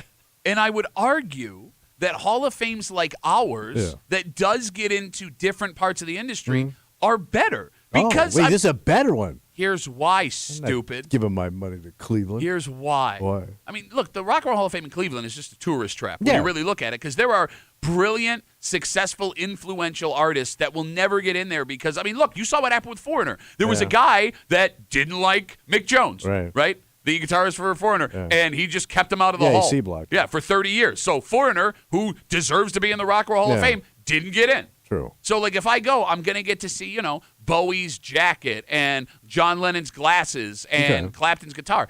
But I don't know how much I'm going to learn about how the sausage is made, how influential those producers are, you know, what role a session musician plays, where this gives you that. Yeah, but I think you're thinking it's going to be more than what it is. Because it's just going to be plaques on a wall of these people's names, and it'll be a brief thing. But I don't think you're going to get a deep dive into Sun House. Is it deep dive like a deep dive? Same thing. Is it a dive? Why don't you dive? Is it a dive? Why don't you deep dive on my brow? Is it a dive in how to kill mosquitoes? A deep dive? You idiot. How about a Holly, your mouth works? How about that? I was working fine last night. I was at a Hall of Fame. Your mama Hall of Fame. How about this? How about a Hall of Fame of jokes you see coming a mile away? How about that? I went all the way down the hall. No wonder Weeze left. He leaves, he gets in the Hall of Fame. I'm making a plan right now. I ran into Weeze last night. Yeah? Yeah, at the other end of the hall. How'd I get in here? No, you're right. I agree with you. They're not going to do some deep dive in all this. They don't have the money or the space. Right. But if it's some... What was that noise? I don't know. But Gas. I think I ate my grapefruit too fast. if you are interested in this... Oh, you got to go. No, I'm saying, and you go see some of these names, it will cause you to do a deeper dive on these people, and it will give them the credit that they deserve. Are you going to take your daughters down there and show it to them? Because you're big with the music with the kids. Yeah, I probably would. Yeah, you should. I mean, look, again, if it's something that is worth going to see without going to a show at the RBTL, probably not. But if we go down the RBTL, we're absolutely walking through there. You got to. 252 WCMF. Every time we have these discussions, and this is what's the problem with these arguments. Here we go. You always forget people. Yes. Right? And Michael says we're forgetting a big one. Oh, a whopper. He's on CMF. Hey, Mike, how are you, buddy? Morning. Good. And yourself? Good, man. What do you got? What do you think about Ferdinand Smith? Oh, what happened, hipster Tommy? Ferdinand Smith he owns like a, it's like a, No, you're thinking of what? Ferdinand Smith owns a company that promotes like businesses. He's their main business is advertising. Right. Yeah. Yeah, that's what I'm saying. Yeah, Yeah. Yeah. What's that got to do with the Rock and Roll Hall of Fame? Or Music Hall? Not the Rock and Roll Hall of Fame, but the Rochester Hall of Fame, because I think he did music production too. Okay. Right. So you're talking about the behind the scenes stuff, Michael. Well, people who influenced the music industry in Rochester. I mean, that's a I deep. think he might belong in. That's a businessman. I mean, you had to build a bridge to get to the bridge too far, Yes. Michael. All right. Thought it was a good idea. Have a Well, good day. you were wrong, Mike. You were wrong. Thanks for the call, buddy. Have a good rest of the day. I mean, then you could put a guy in that did the Bob Johnson Chevrolet jingle. I actually would put that guy in. Would too. I mean, so he There used are to perform generations around. of people that know that song. He used to perform, and people used to request him singing that tune. okay. Yeah, that song Yeah. has existed. I would It's sing less along So to he should it. go in the Hall of Fame. The guy who wrote the Bob Johnson Chevrolet tune. I mean, look, that's a song that's lived on for 30 years. Bob Johnson. And he looks so cool in that leather jacket in the commercial. I don't think he looks like that anymore How do you know? because that was 30 years ago. But you still remember the song. Oh, yeah. Well, they still play it. That's what I'm saying. So he should go in. In fact, Oh, absolutely he should go in. I do think there is one massive oversight, and it's unfortunate that he's not here anymore. Why is Gary the Happy Pirate not in the Rochester Music Hall of that's Fame? a good one, I'm not being actually. serious when I say that. Yeah. Well, I mean, it was kids' music. So But what? it was still influential. I mean, if you're going to argue influence, every person under the age of 45. Maybe he'll get in, but it's a experience. weird take Why? because he was a caricature. Did he have a TV show? Had a TV show for kids, but He then sold out. Oh, he sold out theaters here in Rochester. Bro, he sold out the mall No. for freebies. Bro, I went and saw him at the Auditorium Theater as a kid. Man, there's no way your old man ponied up the $3 right. to Thing to do when we were see that. My mom took me when he was at work. There was a case of like some bad yogurt going around the crowd. All right, so you want Doug and Gary, Doug and Gary, you want Bob Johnson. Bob Johnson, the guy that wrote the Sea Breeze tune. Come get your fun on. No, Summer. You don't even know the song. Summer, I see. If the guy who, Leo's Deli and Bakery. Bakery and Deli. So Bobby, you get these wrong every time. sweet, so sweet. You watch so much TV. How do you not know this? Let's take a break. Oh, and put them all in there. Shut up. I would. I'd have a jingle section. I am fine with everybody but you, only to bother you. This story is very surprising for a couple reasons. What happened? Well, look, going to Bills games has a reputation that is 30 years old. Yeah. You know, it's not the insane stadium parking lot that it used to be. You don't have people doing insane things and getting violent. And Yeah. I say this as a guy who's at the stadium every week. Yeah. Every week. That being said, this story gives the perception that it is. Oh. Because one guy went into the game and came back to find his car on fire. Jesus Christ. And it Wait, wasn't, this just happened? And it wasn't an accident. It happened at the Ravens game. Oh, my God. We'll tell you the story next year in the break room on CMF.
This story came out of nowhere. What happened? Like literally and figuratively and all in every way, because this guy went for a fantastic game and he saw a fantastic game. And he came out to like the worst thing you could possibly see. You're hanging out at the break room, Rochester's Classic Rock 96.5. WCMF, a story last night across all news stations in I don't Western know how New York. this story took so long to come out. Great call, Kimmy. So there is surveillance video of a bar's parking lot near the Bills game. Okay. So this happened the night of the Bills-Ravens divisional game. Big game. Huge game, man. And night game, right? Yep. And by the way, this restaurant sells parking spots during the Bills game. So on video, you watch a man walk up to a truck. Yeah. And he tries to take a printed seat that has a Bills logo on it that was tied to the bed of the truck. He's going to steal something out of this truck. Now, by the way, this guy's a Bills fan. He's got a Josh Allen jersey on. Right. When he couldn't get the seat off the truck, he begins to siphon gas from the tank of said truck. Man. Weird, right? Oh, yeah. Well, it's going to get weirder because he then pours the gas on the truck and sets it on fire. So if I can't have it, nobody can. Okay. So he sets the truck on fire. He set the truck on fire. Oh, my God. So if that was the end of the story, Yeah. very strange. That's enough. But it gets weirder. What happened? Because the man who set the fire, Yeah. this is on video, walks away before then running back to the truck and then asking people to help him put it out. So Like his he second immediately thoughts? regretted his decision. It must be. He then leaves the scene and is gone forever. And the truck's on fire. Yes. Now, here's where it gets even more weird. All right. The man whose truck it was, who was in the game when this happened, seems to have no idea who the man is that set his truck on fire, nor why he would want to do this. Yeah. It was a mysterious man in a Josh Allen jersey. But he also had a hose. It's the only way he can good siphon call, it. yeah. He brought a hose with him because the only way he can siphon the gas off. That's a great call. Where do you find that? He brought it with him. Hose store. Anyone want to take a shot at what the hell happened here? I have no idea. So I didn't see the video. Was this guy like dressed up, bundled up, like he had been tailgating? It kind of, it's kind of hard to see, but yeah, it looks like he was there at the game. Yeah. He Unless said he was, had a Josh Allen jersey on. he may have also been either watching the game in the bar or just walking around the parking lot. I don't know. He could have been drunk. Well, I But would still hope weird, so. No, still but a like- weird reaction to have. Again, there's a lot of steps involved here. There's a Where lot I of don't work. know if it's your typical drunk. That's what I'm saying. Like, it's a lot of work to do drunk.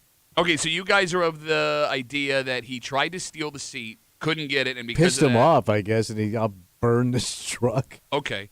Could this also be maybe a case, Crazy.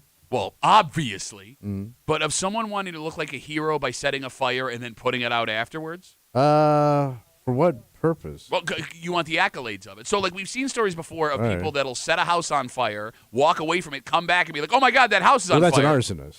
Yes. But that was the impression I got, unless there's something that we're missing here in this story.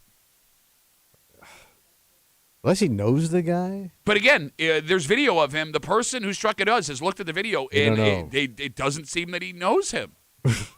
I'm stymied. Well, it could be. It sounds like he went to steal it. It pissed him off, but then he had a goddamn hose to siphon the gas off. Okay, Ben might actually have the first good point he's ever had in his life. We have a new Ben on the show? No, it's our Ben. Oh. Yeah. Where that hose came from. Let's talk to Ben. Hey, Ben, how are you, buddy? Pretty good, guys. How you doing? Good to man. hear from you. So, real quick, you know your Bills fans, Bills Mafia, likes to get up to their shenanigans and their drinking. So maybe the dude left a beer bong hose that was There's in a lot the of those in the parking truck. lot. Very Oh. possible. Yes. Not the worst So- theory. All right. Okay. Maybe he saw that and like, oh, well, I still don't get why. What was it, a seat he was trying to get or something? Yeah, again, even that's weird that there was like a seat. In the back of the truck. Yeah, right? that was tied So, down. yeah, his probably hammered and, lack of judgment. Well, if I can't have it, burn the truck down. Now, just so everyone knows, there is, hey, Ben, thanks for the call. Where it's Danny's, which is the name of the restaurant. bar, yeah. There is a gas station across the street from there that sells all kinds of auto parts because I'm sure they make money on, like, I need this little piece because my car stopped working. yeah. It's just Okay. stadium. All So right. maybe he got it but then it would have been Yeah, a I'd had to go planned purchase arson. Yeah. I'd have to go there and buy it, Yeah. walk across the street. 252 WCMF. Actually, this isn't a bad theory from Joe either. All right. He's on CMF. Hey, Joe, how are you, buddy? Hey, what's going on? Yo. Case of mistaken truck identity. He was targeting a guy, and it figured out halfway through his drunken stupor it was the wrong guy. That would be the worst of all the scenarios for this poor guy. That would be why he'd panic trying to put it out. Okay. Yep. Mistaken truck identity. I mean, I guess so. But, Joe, you'd think you'd remember where the other dick parked that you wanted to set on fire. Okay, maybe. I don't know. Joe, I don't hate it. These guys, they get awful drunk at this stuff and do stupid stuff. I don't know if you heard, Tommy. What do they do? Awful drug. Stupid stuff. Joe, thanks for the call, buddy. Have a good rest of the day. There goes Joe. Yeah, because he didn't have second thoughts trying to put it out after he'd set it on fire. But it doesn't even look like second thoughts. It looks like a switch flips in him. Like all of a sudden he's like, oh, wait a minute. I woke up. You shouldn't set things on fire. Again, we're talking about the story that happened yesterday, 252 WCMF. It happened at the Bills-Ravens divisional football game on video at, I believe it was Danny's, which is a bar down the street from the stadium.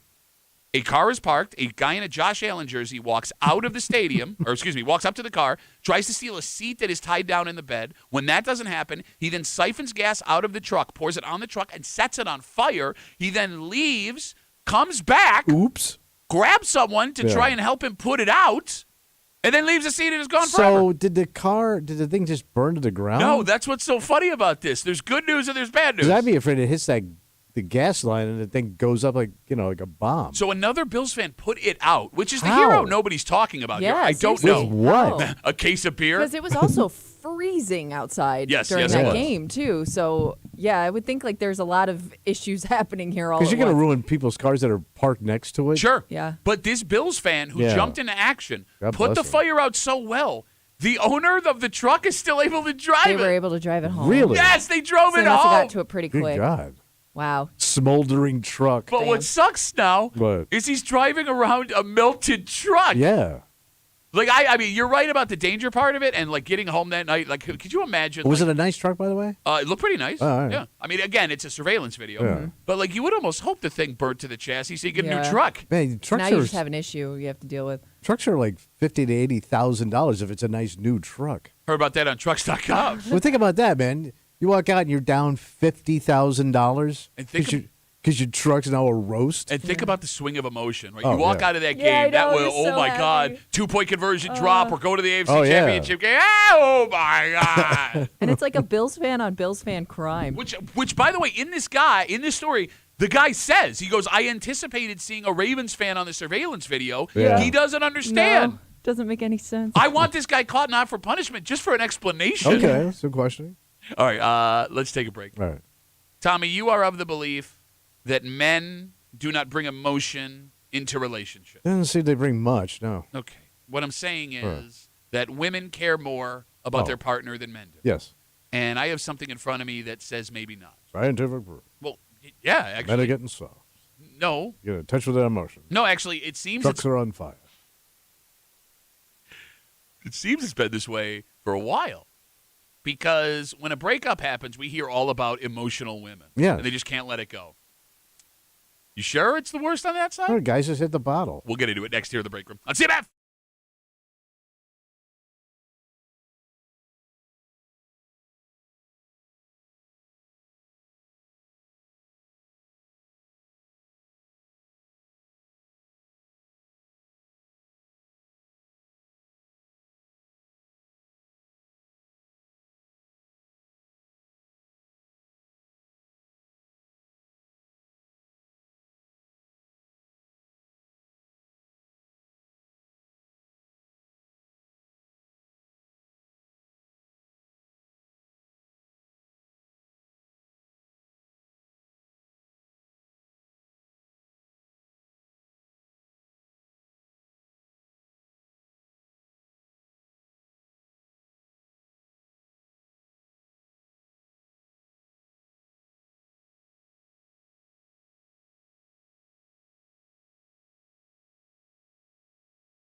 women are the more emotional gender, right? Oh, Tommy? sure. Yeah, okay. Yeah. Guys, they just want to be left to their own devices. We want freedom. Maybe every once in a while, someone to come home to. Mm-hmm. I got some bad news for you, buddy. What's that? What if we have in front of us, if we have in front of us, let me try that again. Go ahead. If what we have in front of us is true, What do we got here? we've had it wrong the whole time. And maybe, just maybe, you know a few guys who fit the bill we're about to describe. You're hanging out in the break room, Rochester's Classic Rock 96.5. WCMF, how'd you like your chance of $5,000? $5,000, give me. The 5K a day cash contest is back. Winning is easy. You download the Odyssey app. It's free, by the way. Nice. You log on. You listen to CMF for an hour minimum each day. Rich. That is your daily entry, your chance to win $5,000. One winner will be randomly selected each weekday during this national contest. Good luck from your friends here in the break room on CMF. Breaking up is harder for men than it is for women. Oh. This, according to a new study published in Behavioral and Brain Sciences, which I know you read on a regular basis. That's a magazine or something? Well, okay, so medical magazines are That's not... something your wife gets. Yeah. They're like trade magazines. Well, kind of, no. They're not like, there's no like advertisement for like Cavassier in the middle of it, right? It's just like papers published, and they just call it a magazine. Kimmy doesn't know what that is, by the way. She knows Cavassier. Nope. What? Why All would the she know songs? Cavassier? Because it was in every song in the early 2000s. I know. I'm going to tell him about Pastor Cavassier. I'm going to say about Pastor Cavassier. Never knew what that was. Really? Yep. It's cognac. Well, yeah. The drink. No, now. Okay. Also known as yak. The study, which was done with, by the way, only heterosexual relationships, Okay. found that men are less likely to initiate the breakup of a relationship. Tommy, did you So know? most guys get dumped. Yes. All right. Did you know that 7 in 10 divorces in America are initiated by women? Oh. I did not know Well, when I think about guys that have been divorced, including myself, yeah, that's about right. Oh, yeah, but you were Because you on... even said like you were not even really in the relationship anymore, but almost waiting for her to break it off. Yeah. Even though like you could have done it at any point. True. I mean, you definitely, though, fall under the can't blame her umbrella. Yeah. Yeah, what? I'm a great guy. Yeah. They also found in this study that men are more likely to search for a partner that's ready for a serious relationship when they are single. So they jump right back into it? No, even whether or not they're jumping back in or they're just looking for a partner, they want someone that is ready to enter a serious relationship. At least they're more likely than women, and they have a theory why. They say women get more emotional support from their friends and their environments They do. than men do. And They're way more social. and because of that, heterosexual men are more dependent on their partners to fulfill emotional needs. Because you can't talk to your buddy Bob, you need a lady there for you. So it's almost like it's not you're just in it for love. You're looking for a support system to come home to every night, because that's what happened to my sister. Not to bring her up twice in one show. Yeah, no, this is really fun, not depressing. No, but like she always got these guys who were just looking for 3 hots and a cot.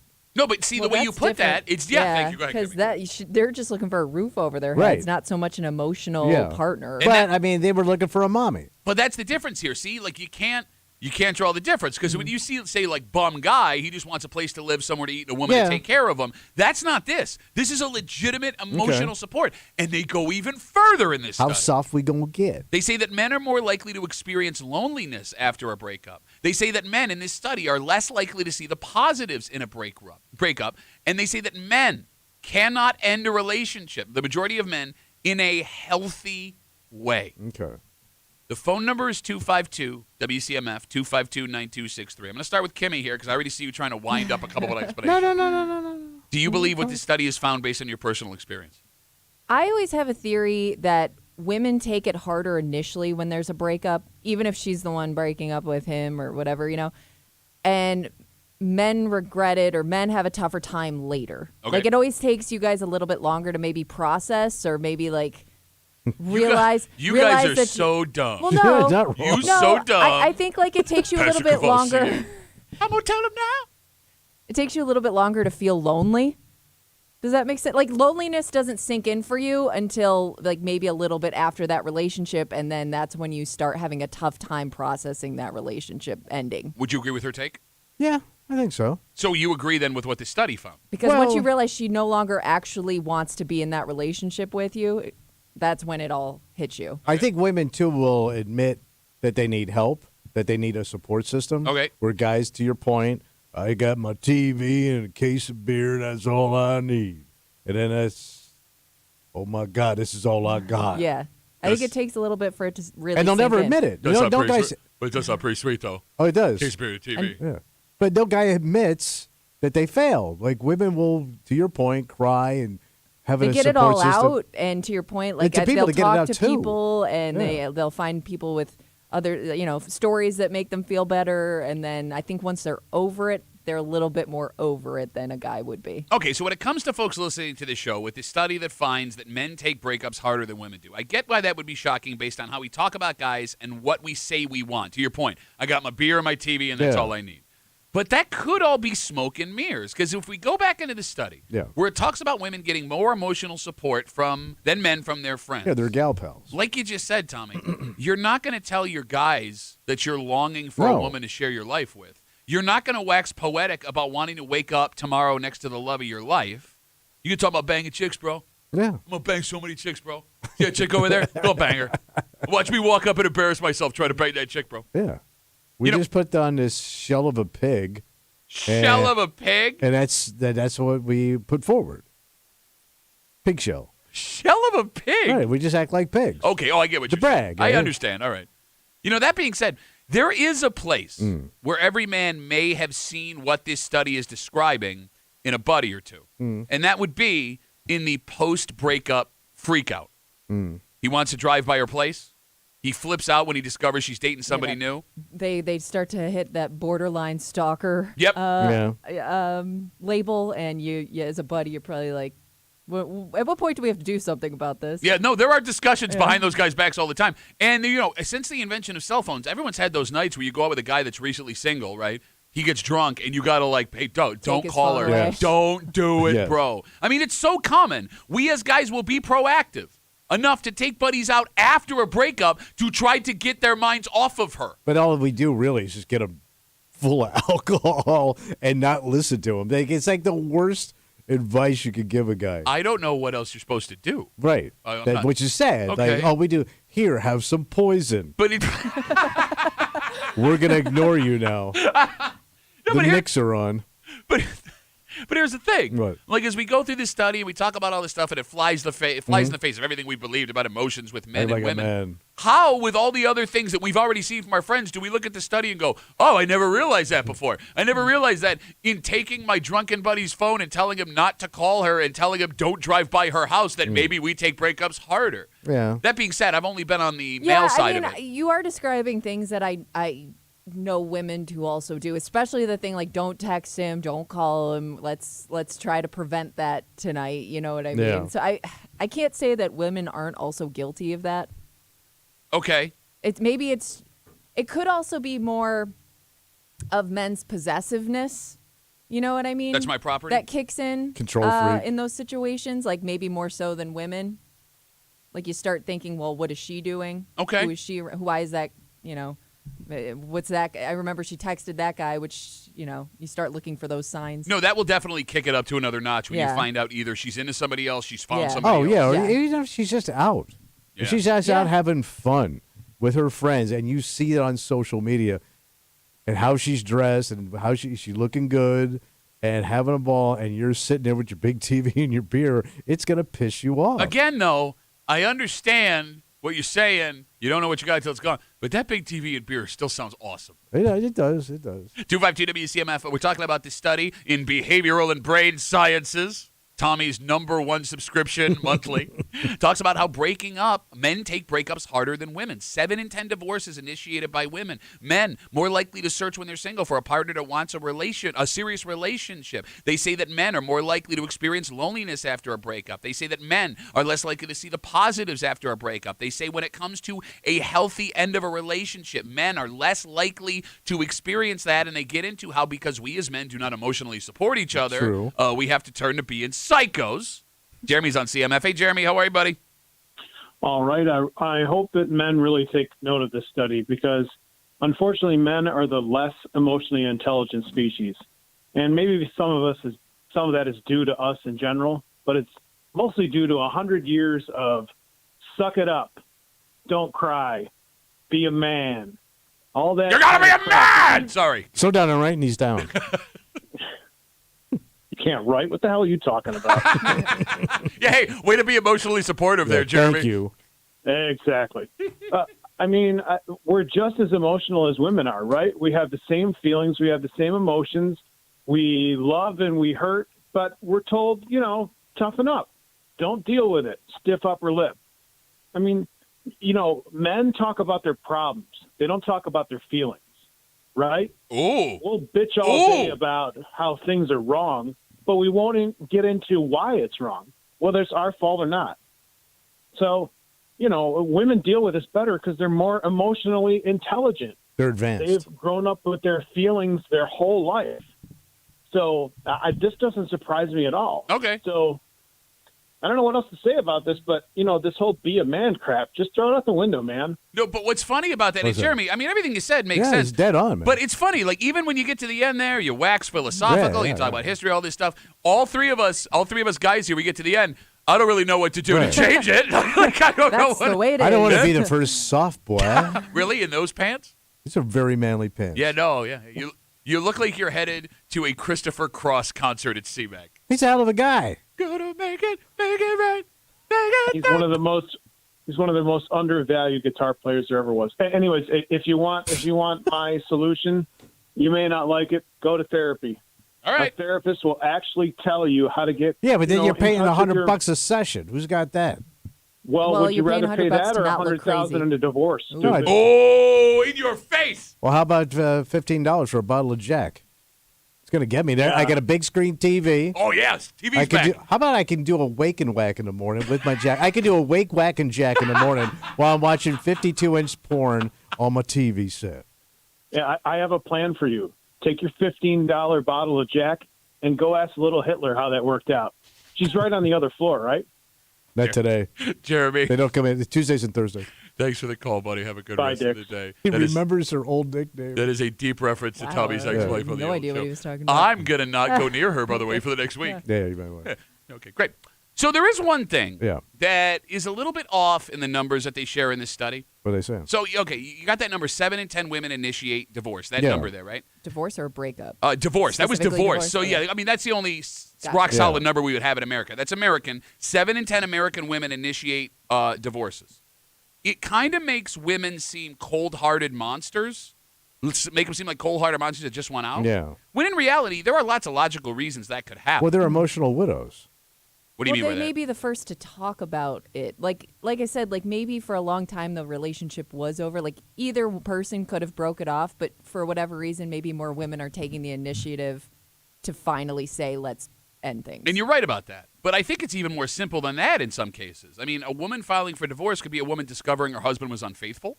Yes. That could be a woman that is in a controlling or potentially dangerous relationship. Sure. And I do agree with you, Kimmy. You're right. Like, They might just talk, like you said, men are bad at talking about things, and she's the one that's going to point out, hey, things aren't good here. And that's what I mean by emotional widow. Yeah. She's not getting something. She's looking for something. It's just a cold house. Like, we're just roommates. Sure. Yeah. What are we doing here? I mean, it's a cold house, but it keeps that Jack cold for your Oh, yeah. wake Cold- whack a Jack. Cold wake wagon Jack. How would that work? Quickly. The big problem here at the end of the discussion What's that? is what we've talked about here. If it's true, most men will never admit. No. Right? Like Jeremy talked about, we've been raised to be a certain way, and, Yeah. it is what it is. But you say, whoa. No, I was going to say, even if, you decided, you and your buddies decided we're going to be more open about this with each other, or we're going to seek each other's I can't even advice. keep a straight face when you say But that's that. what I'm saying. There's no guarantee you're going to get good advice out of it. No. You know what I mean? Like, even if you're all going to be more open and talking about your relationship problems, like, the odds that a buddy's actually going to give you good advice is pretty low. Because unless they've been through it themselves. Or, No, but even there, it's not guaranteed to be but good it's advice. So, when you're with a buddy or a group of guys and a guy gets emotional, like legit, it's so cringeworthy. No, that's just you, man. Okay, I That's- can't. I'm the talk only about one who cringes It depends on what they're getting emotional about. about a situation with their wife. No, I think that there are, of course, there are situations Bro, with your partner. I'm looking for the exit. I but do it's not want weird to though sit here because and you're listen to that somebody guy. that has gone through a lot of relationships. Yes, I have. And you should be the one to understand where that person's coming from. No, but I'm gonna make a stupid joke. I'm gonna not listen, or I'm gonna just laugh because I don't want to hear it. I don't want to hear about your problems. So that I don't want to hear about my own problems. But that doesn't make you a friend. I understand that. So I'm a lousy friend. No. You are no friend at all. I am a friend. No, you're not, because a friend. I'm not a friend to you? Not anymore, you're not. I'm not going to tell you about my marriage problems anymore. No, I couldn't do that. You couldn't handle me coming in there old blubbering ass. No, I mean, I've known you long enough where I would do what I could. What a blubbering ass. Blubbering ass Tommy? Yeah. After a wake whack and jack? Sounds like a pancake special at a fast food restaurant. Well, that'd be some good pancakes. No way they wouldn't. Well, not the whack, not the whack part. The wake and jack. They're bitter. Not the man jack. Oh, for God's sakes. Jeez. I do want to say, though, Kimmy. Some people are probably into it. I mean, I'm not going to judge people. Look, I don't want to man bash this whole thing because, you make good points about the emotional depth of men and how even if you got advice from your buddy, that would be bad advice. Yeah. I can't imagine that most advice that women give their now single friends is good advice. There are a lot of women out there. You know what it is? I think women are more likely to listen and just be there for a friend, whereas guys would feel like they have to give advice. Well, you know what I did and what you should do. But guys just want to tell you their stories, to your point. Yeah. As he cuts her off to tell her your story. You know what I mean? Like if you start telling buddy of mine went down to Mexico and got a chick, man, it was really hot. I mean, he wouldn't even be giving you advice. He'd be telling you some stupid story. Well, that's advice. Go to Mexico, find a chick. Yeah. Wake up, whack, jack, Mexico. I think they call it El Huaco. El Wacko Jack. Yeah, you'd El stop. Jacko. The one they call El Jacko. In my village, my lonely village, we had one large screen TV. We'd all gather around to watch the pornography and eat avocados. Hopefully not at the same time. Yeah. You were saying? You just proved my point. so Okay, it's fine. gotcha. All right. Yeah. Let's take a break. So here's the thing. You can't have these things hanging around downtown at the number that they're hanging around, right? And we've seen for years. Who's hanging around? It's not a who, it's a what. A what thing? Because they cause all kinds of problems, including it's more of a hygiene issue. Oh, Let's be real. gross. And they're when you see this many of them in one place, it is unsettling. But there are a group of people in the city of Rochester that says the way they are getting rid of these things is wrong. Not only for them. Not humane? No, I'll let you decide. All right. It seems they're more upset about dealing with what it takes to get them out. Oh. And we've got a little bit of a standoff now involving a whole bunch of crows. Oh, they're back? We'll get it. They always come back. I thought the cold kept them away from them. No, crows love the cold. Cold crow. Oh, all right. Wake, whack, jack, cold crow. Next, here are the break. Poor bird. On CMF.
On one hand, What's that? you get why people would be bothered by how loud and noisy and distracting this would be. It exists to scare other living things away. All right. But on the other hand, experts say they have to do this or risk having gross-ass, unclean, potentially dangerous situations downtown. A mess. Yeah, well, I mean, a mess is the easiest way to put it. It could get worse than just a mess. So, if you got to choose one, are you choosing gross or loud? Or in Tommy's case, both at the same time. You're hanging out in the break room, Rochester's Classic Rock 96.5. WCMF will jump right into the story. What do you got? The crows are causing problems again. They're back. City of Rochester, a few times a year, for those that don't know, use a wildlife management project to get rid of large concentrations of crows that settle in different places in the greater Rochester area. In the winter, it happens down in Washington Square Park. That's Right downtown. Yeah, Jiva Theater, that Right, area there? yeah. Okay. So they use explosions, lasers, speakers to blast crow distress calls. If you've ever heard it, it is loud and it can be jarring. To scare them out. Yeah, so they do it over at Innovative Field sometimes in the summer across the street, and Yeah. they'll do it overnight. And when we didn't know what it was at first, we thought like the world was coming to an end. Yeah. There's lasers It's everywhere. alarming. There's bangs. It does seem, Yeah. Tommy, like it would be hard to live with, Yeah. which is one of the reasons a petition has started to So circle. what are they doing? Folks who live near Washington Square Park are signing it, asking for, and I quote, alternative solutions that balance the needs of the community with respect for wildlife. Well, the alternative solution is going to be a shotgun. They You're going to blast them out of the sky. say the area of Washington Square Park is so small that cleaning up after the Bro. crows would be a better idea than scaring them off. Who's Just letting cleaning them- that every night? Because you're just going to have just crow crap all over the place. Yeah, Crow if you crap? Yeah. park your car around there. It destroys everything. This group that lives in the area, they're asking that the explosions, the laser light shows, and the blasting crow calls come to an end. Phone number is 252-WCMF, 252-9263. So do you want the noise and the lights, or do you want to deal with the crap? Because they're saying just let them be. Because that's what they're saying. They like, want alternative solutions. But it doesn't sound like there's many other solutions, except you want to get cruel and kill them. No, like trap 'em nobody with- said kill. You are the only one that has said well, kill. you like poison them or something. Nope. Again, That you would also are the be kill. only person in this situation. Well, what are you going to do? Shoo them? I don't know. They want, quote, alternative solutions. You So, got to whack them. believe it or not, here comes a tiny bit of Sicilian on a tongue. Bam. You got to whack them. Yeah. Leave the crow, take the cannoli. No, look, believe it or not, I am naive to the I am tactics of getting rid of crows in humane ways. Like, do they have like a natural Natural predator? natural? No, they have a enemy? national predator, the predator of America, that comes for crows. I don't know. You dumbass, illiterate bitch. Like, is there another bird that they hate that if that bird shows up, they'll check out? Kimmy, can you Google natural predators of crows? Doesn't sound like they have them. I just asked her to Google it. She didn't even have a chance to get to her computer. Like, I don't know what eats birds. Okay. Bigger birds? Crows have several natural predators. Well, go get them. Including Shotgun. hawks, Hawk. owls, Okay. raccoons, snakes, and other larger birds. Owls eat crows? Maybe they eat the baby crows. Okay. I don't know. That's what it Kinda says. creepy. Yeah, it says. Oh, okay. Owls, great horned owls are predators of crows, especially their young. So Huh, young okay. crows. Owls are nasty. No, they'll attack your ass. Owls? An owl will F you up. I've never You seen ne- an owl attack anybody. Don't ever F with them. Seriously. Guys, we had a lot of fun back there. Let me tell you something. Do not mess with an owl. All right, so let's go get some owls. Well, no, because then We you're get going to have some an owl. Tootsie Pops. 1, a 2, a 3. Because you don't want to just release a bunch of like raccoons and snakes. Yeah, I mean, they got a snake problem. I mean, that's the Well, problem. first of all, snakes are going to die. It's winter. Every other community that Duh. has used animals to get rid of other animals, then is just overrun by the more Yeah. dangerous animal. That's a Yeah. terrible idea. Terrible idea. Well, then there's no other No. electronics, and you could chase them away with. That would, like, Electronics? yeah. Like what, social media? Well, like the noises and stuff. Okay. Huh.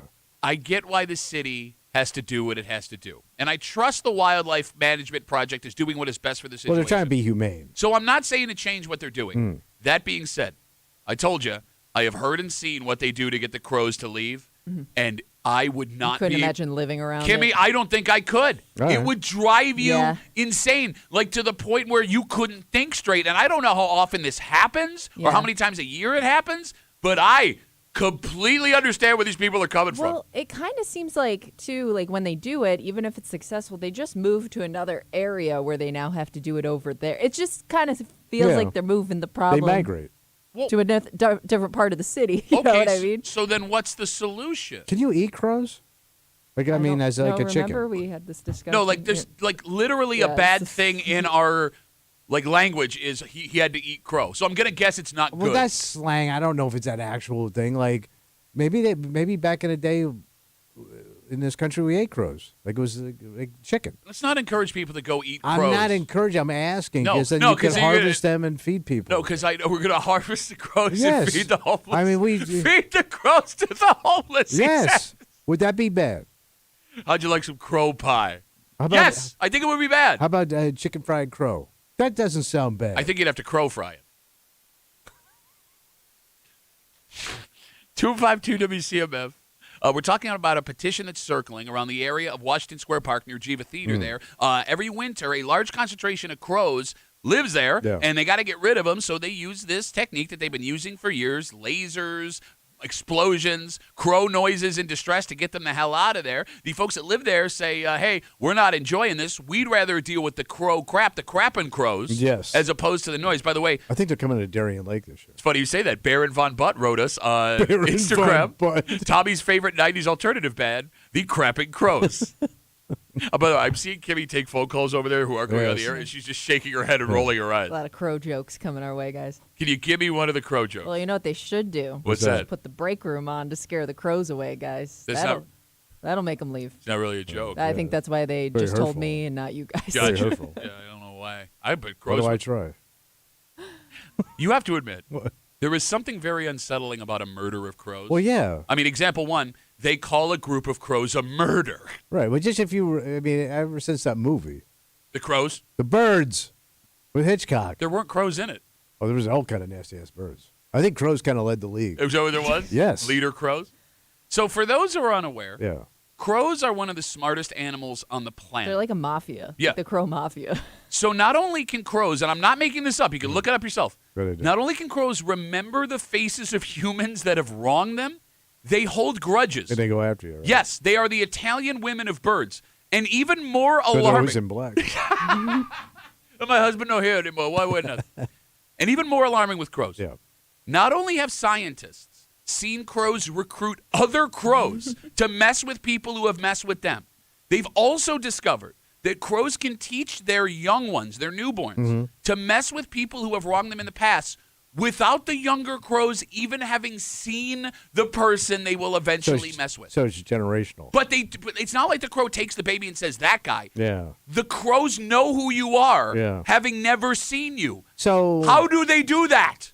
I don't know, but this is what's pissing me off now. Please. You got all this crow research. Yeah. How they think, how they do. And you still don't have a solution? They might but be- you psychologically dove into their little pea-ass brains? I mean, maybe they're too smart to outsmart. Bro. The United States of America, buddy. Yeah. We have the U.S. military. Uh-huh.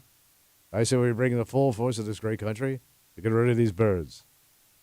Couple of creep crumb bum crows. Can't tell me the military can't come up with something. So can we not, again, you're back to killing the crows again. No, but we got all these jets and bombs. Let's take care We're of going to bring in a business. fighter jet to take out crows. Swoop down. Now, how about we just scare them with the jet? Just come down Well, close. like the noises that they play that Scare the scares crap the out of birds? everybody. Hey, man, have you ever... I lived near the airport during the air show. When a fighter jet buzzes your house, it shakes like the windows are going to... Yeah, I Yeah, think but you those wouldn't people do will it take the much. lasers over that. Yeah, no kidding. I say we book the air show. We got Facebook messages coming in. You can always get us at WCMF or the Break Room Facebook page. This comes in from Bob. Bob says, I'm with the people at Washington Square Park that signed the petition. How many crows can there be where it's that big a deal? Actually, there's a lot.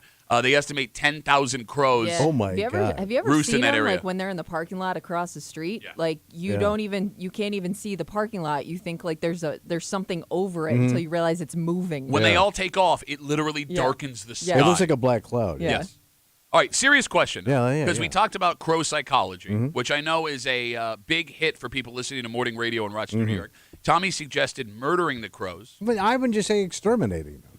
What is the difference? That's not murder. You're killing- Murder is like an illegal act. So is exterminating them. You No, can't it's just not. You can't just kill If animals. the states in the city go, hey, we're going to bring in an exterminator to get rid of these crows. Okay. Isn't a murder of crows what the group of crows is called? Where have you been, Tommy girl? Girl Tommy? What's I don't know. I was on the phone Hey, taking jokes. Why don't you play a break room?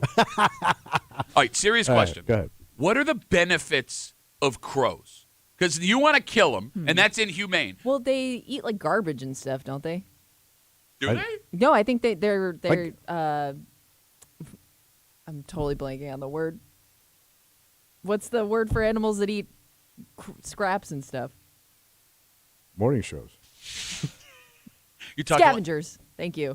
Yeah, but like came I to know, like the bat, you can't kill the bats because they eat all the insects. Exactly, yes. They kill mosquitoes. Yeah. They're like nature's exterminator. Kim- I don't know what crow's purpose is. That's why I'm asking. I don't think they have one. crows clean I up. don't. They have a purpose. They all. It's part of the ecosystem. Everything has a purpose. Not Crows really. have many benefits, including controlling pests, cleaning up dead animals, helping renew forests. I don't know what the Maybe they drop seeds. could be.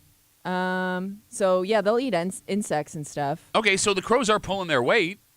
Kinda, but then they're dumping. They're eating everything, but then they're just dumping all over your sidewalk. So you didn't really do much with the garbage. You just turn it into They clean crow up crap. dead animals and scattered garbage. It is surprising. But doesn't every animal do that? Not necessarily. Every animal will clean up garbage. No, there's a difference between going into a Like garbage rats do can. that. Yes, there's a difference between going into a garbage can to get something and eating. What do they call that? Carrion, like a dead animal that's rotting there. Mm-hmm. There's a huge difference. All right.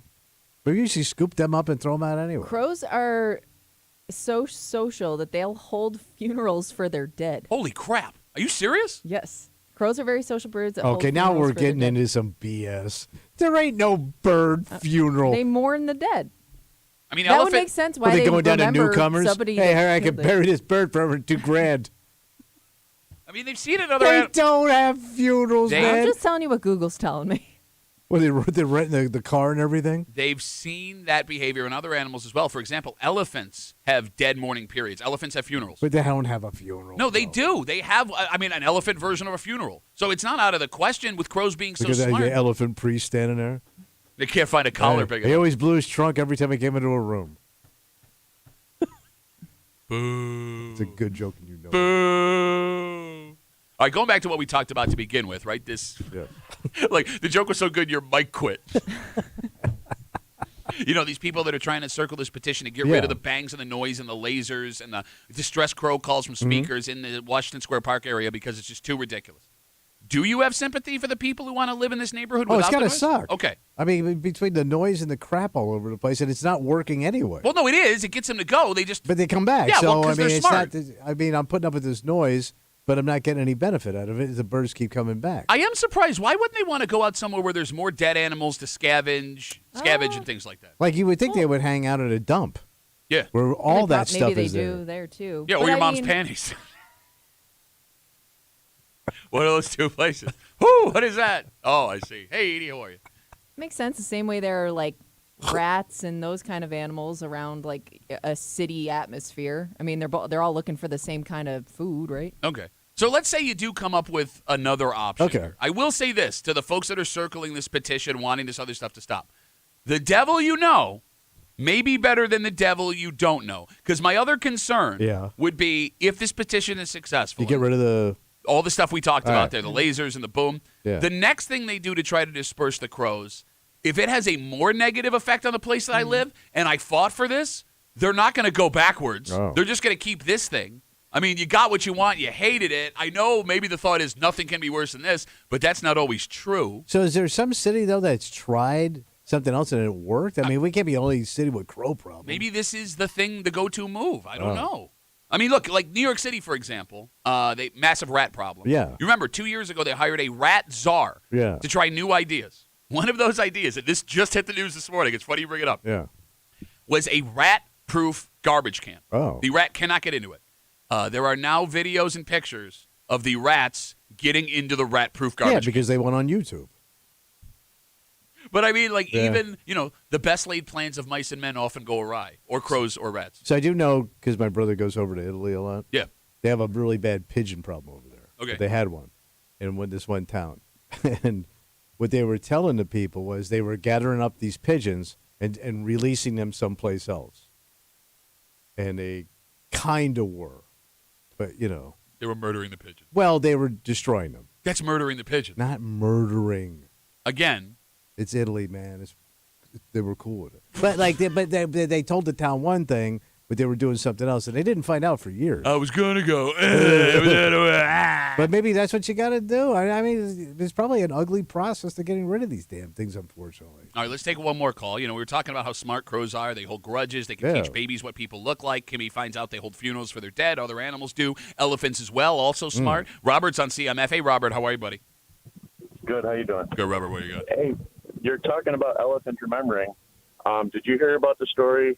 The lady that killed the elephant's baby. I forget what country it was in. You can look it up when I'm done telling you. I thought it was Gates. But, she killed the elephant's baby, and she left the country for a year. She came back a year later. The elephant remembered her face At the went and airport. stomped her, killed her.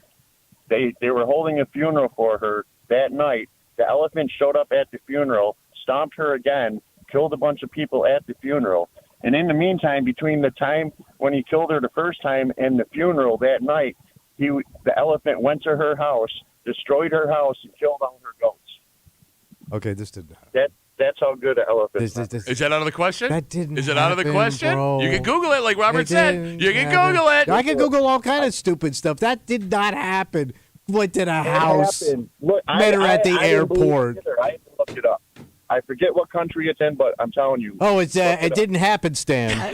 You see, you're saying it didn't It happen. happened. Everybody's going to send us like the link Yep. to the It's story. coming after now. you said No, that. it's coming. First of all, there's probably 7 different elephants that pulled this thing But off. why would they Even all? more impressive. Yeah. By the way, the email is tommy@wcmf.com. Go send it there. I don't want to deal with it today. Robert, thanks for the call, buddy. Have a good rest of the day. All right, buddy. There goes Elephant Facts Robert. Elephant Revenge. All right, let's take a break.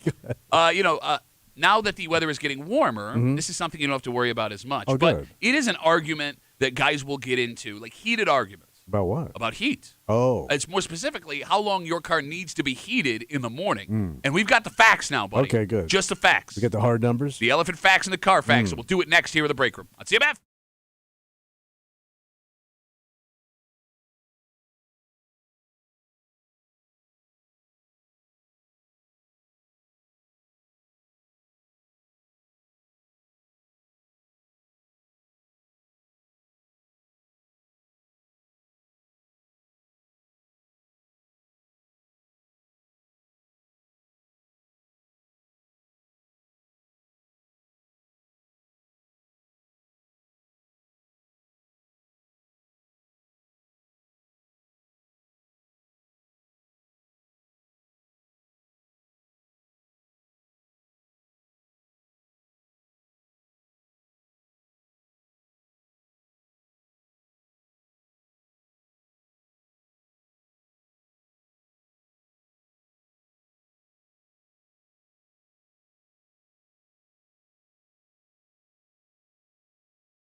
Yeah, men will argue about the stupidest things. Sure. But this has been a problem for like years. What happened? And it all has to do with technology because years and years and years ago, the old guys that yell, you were right, you had to do this. Mm-hmm. But not so much anymore. Okay. You're hanging out in the break room, Rochester's Classic Rock, 96.5. WCMF, up until a couple of days ago, the cold has been brutal. Oh, yeah. And you did not want to get into a cold car, Tommy. In fact, there are concerns that if you got into a cold car and started doing stuff like that, it was going to damage your engine. So the question became, how long do I need to let my car warm up to make sure it's safe? What have you been told? I was always told like 10 minutes. I think it always sticks 10 out. minutes? Well, that sticks out in my head, but I've never let a car warm up. Really? I mean, Even like a cold bitch like you? maybe like a cold bitch like me. No, because I would think like you'd be a guy that would let it run for 10 minutes just because you're cold outside. I don't like it. I don't like it. I run hot, baby. Yeah, my ass, you run hot. No, but I never like now. I don't let the car warm up. I mean, I turn it on, open the garage, and I go. So you don't use you don't have an automatic start? No. I don't. Those things bother me. What do you mean they bother you? I don't like this mystic car doing things on its Mystic own. car. All right, do you have it and you just don't use it, or you don't have it at I all? don't have it. Oh, do you I need don't to want borrow, it. do you need to borrow money? Yes, I do. They're $10,000. What is mystic about it? I don't trust leaving a car like that. Isn't that illegal to have your car running with you not in it? No, with your keys in it and the Yeah. car actually running. This is Yeah. different. So, like, It if says you're man who got Are ticket. you sure? I'm positive. It's different because if you're starting it from your house, the keys aren't in the car. So the second you open the door, the car shuts off. If you don't have, well, I think it stays locked anyways. Oh. well, mine stays on, but you can't drive it away. You can't drive it. Well, yeah, because you have the keys. Once Exactly. You I get have in. to restart the car when I Right, get in the right, car. right. Okay. I mean, how long have you been told you had to heat your car up before you drove it away? How long until you drive it away? This was not something you were told? No, I mean, I always just assume because my automatic start has a timer on it. I So see. if you wait too long, it stops anyways. So I think it stops after like 5-7 minutes, something like that. Excuse me, I don't drive magic cars. So it turns out What's the time? that if you are going to warm up your car at all, Yeah. it only has to be warmed up for the engine's sake for 1 to 2 minutes. In fact, with so most just go. No, in fact, with most new cars, it's less than that. Experts say, excuse me, the time it takes to put your seatbelt on and get settled in is enough time for your engine to go. So that's what I do. Okay, but there's something else you need to know that's very important. What? It's not so much about warming up the car, but it is about warming your engine up to the point where it's ready to perform. They say it is far more important to, and I quote, drive the car gently on cold days until the engine is to max temp. Like if you gun it, right when Who's you gunning it out the driveway? Well, I mean, if you I jump right on the expressway here. Yeah, but you have a little bit of a drive to Warming the it up a expressway. little. You're not doing 50 out of the parking lot. I don't know though, like how long I'm supposed to let it warm up before I'm So hit. once you get on the expressway, you cool. Okay, any That's expressway ever. That's why they put it over even if there. the expressway's right next to your house. Well, you may want to move. Are you a gentle driver out of the gate? Yeah. It's not what I heard from the city of Rochester in their camera. I was going home. No, I'm a slow roll.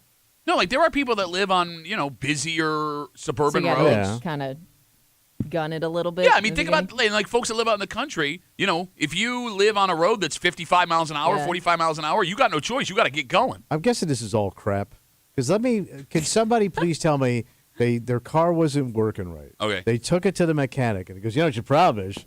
You never let this goddamn car warm up. You ruined your car. I don't think that ever happened. So well, back it in the- could be like not an immediate thing, but just it wears it more over time. Back in the day, no, she's right. If cars that had carburetors, that's why you had to let them warm up. Okay, that's back like my dad's generation where you had a 4-barrel. That's what I'm telling you. But that doesn't matter now with the new car. Unless you have a classic car that you're going to drive in the cold. Well, classic car douche already knows all this. And I don't even care about your stupid classic car. Why are you getting so mad about it? See, what did I tell you? You bring up Wendy, how to heat up a car. I'll tell you what. know. Don't come. If you drive a classic car to work, first of all, you're a show-off dick. Uh-huh. Because it ain't Tom Walls or Bill Gray's on a Thursday night. So Tom Slick doesn't need to be pulling in here with his wheelie bars and headers to show off. Take that, all of y'all. Oh, y'all. 252 WCMF. It turns out you only need to warm up your car 1, maybe 2 minutes. Even newer cars, experts say in the wintertime that just putting your seatbelt on and getting settled will be long enough You're time until good. the engine is good. But they do warn, do not overwork the engine until it has time to warm up. So drive gently For a little bit. Gently, yeah, until you're all warm up to go. So just to recap. Yeah, let's recap. Let's bring it all together. You don't want to warm up your car at all. I don't. And you don't like the magic of an automatic start that has existed literally now. I'm afraid the damn thing's going to jump into gear and run somebody over. How would it? I don't know. Have we ever the car seen just that? starts driving itself. It could. Man who wants self-driving car is where I know. a car that is in park could drive somebody over. Yeah, you trust being driven by the car, but computer. not the car being on by itself. In park. Without you inside. In park. Yes. With no key. Interesting. All right. All right. You're the dumbest person I've ever met in my life. And it's not even close. And I know dumb people. Oh, yeah. Dumb people. I know you do. Okay.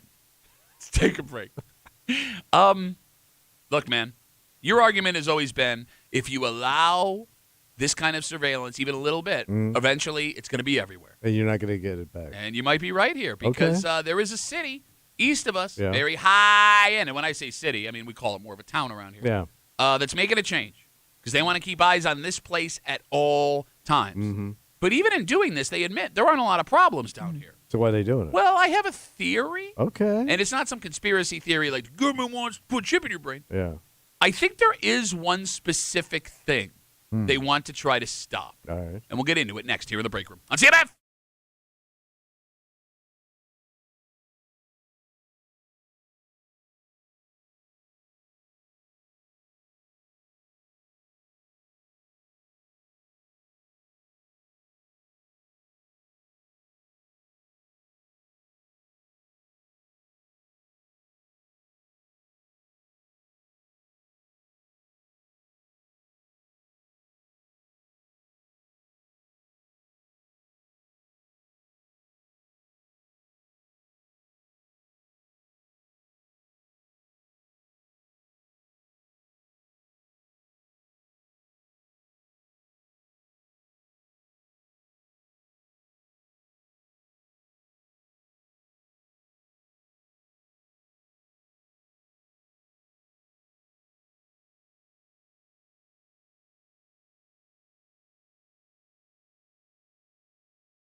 AB watching, Tommy. Who's watching? Wow. Proud of you. The new way to keep a place safe, Yeah. put a camera in it. Oh, yeah, buddy. And I'm willing to bet the folks in this area will have no problem with what the town plans to do, in all sincerity. But we're not here to have a conversation about prevention, crime prevention versus privacy. Yeah, what are you talking about? What we want to talk about is in this specific area, why? Oh, the need? Yes. You're hanging out in the break room, Rochester's Classic Rock, 96.5, WCMF, just after 9:25, 9:30. It's Friday, you know what that means. Oh, I think we're getting it creepy. That's right, Creep Cap coming at you. Also just after 9:30. We know that cosmetic surgery, plastic surgery, all kinds of things, skyrocketing in America. It's becoming cheaper, more accessible to the everyday American, and because of that, we're seeing stranger and stranger procedures. What are we getting now? This one is horrific. It is, even if it works well. What are they cutting? Oh, my God. Is it a scalpel? Yeah. How about your eyeball? Is that what that ad is on TV? I don't know if that's. There's some creepy eyeball ad on TV right now. Creepy eyeball ad. Bro, it looks like they got like a torture device on this chick's eyeball. I don't think that's what this is. I don't, but it's like a medical thing. No, I told you it's cosmetic surgery. But what are they doing to your actual eyeball? Oh my God, I'll tell you. It's not the lid, the ball. No, the ball. Straight up ball. They're gonna cut my ball. We'll get into it just after 9:30 here in the break room on CMF. The city of Canandaigua. What are they doing? Is installing surveillance camera in city parks on Canandaigua Lake. Okay. Story in the DNC says they already have similar cameras in their downtown. The police department admits they don't have a lot of issues at the lake. That is a quote from the story in the DNC. Why are they doing it? But over the last few years, they say the calls have become more frequent. About what? Don't know. Lake issues. Can't find my soda? So now that this is happening, the plan is to put the cameras at Kershaw and Lakefront parks. Those are the two big ones. Right along there. with the city pier. All right. They also say the cameras will mostly be used in review of an incident. So, like, if something were to happen, they'll go back and find So it. nobody's sitting there watching it. Unless there is a large event, in which case the police say they could be watching them like reruns of Hot Bench. Okay. They also say the cameras won't replace any officers walking around, which, not really saving money here. Right. Not that you'd want to see anybody lose their job. No, but everybody's still doing it. All right. So, Tommy, beachfront cameras. Good idea. It's not like you even need it. Well, I mean, the police say they need it. I mean, because you probably have lifeguards down there too, right? Well, the one part, there's one always part. people It's like a down there. private beach. It's like a beach club there. I don't think that's not city property. No, but it's right there. Like Okay. there's so many eyes down there. It just seems like a waste of time. Okay. I'm honestly surprised there wasn't some type of cameras or surveillance there already. Really? Just based on like the money that's in the area. Well, I get the I marina would, for the boats. I would think that people would be. Yada. Yeah. Well, I mean, you bring that up too. The boat, just people hanging around, like in a potentially dangerous situation for somebody. Okay. All right. So the phone number is 252-WCMF. And look, we go down to Canandaigua, but we don't live in Canandaigua. No. Canandaigua is a very unique community. The haves, the have-nots, Oh, yeah. all the goings-ons. Get some money. The tourists that come through. To the folks that live in the area, do you need cameras down by the beach in these three parks? 252-WCMF, 252-9263. Because listen, man, we don't know. Maybe this is something that the community has wanted for a while. Yeah, but according to the police, whatever you just read, there's no problems down there. There's no. No, Well, there was that car that went into remember the kid pier? that drove his car off the pier? Like, those are the kind of situations I was kind of thinking about. Well, you like, just want it for entertainment. You want to see the car go into the drink. well, it could be one of those Drink things cam. where, to have proof of whatever happened, maybe they realized maybe we should put a camera in these types of places. I'm going to read you the quote again, Tommy, All right. because I know how you get. You take one little nugget and you just run with it for the rest of All the week. right.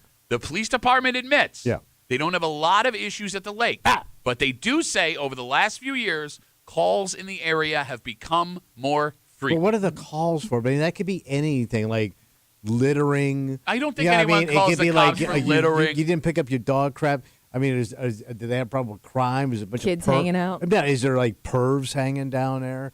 I mean, it doesn't sound like it's a big issue. Okay, I have a theory, because I don't necessarily disagree with you, especially when in the story the cops say it's not that big a problem. Right. All right.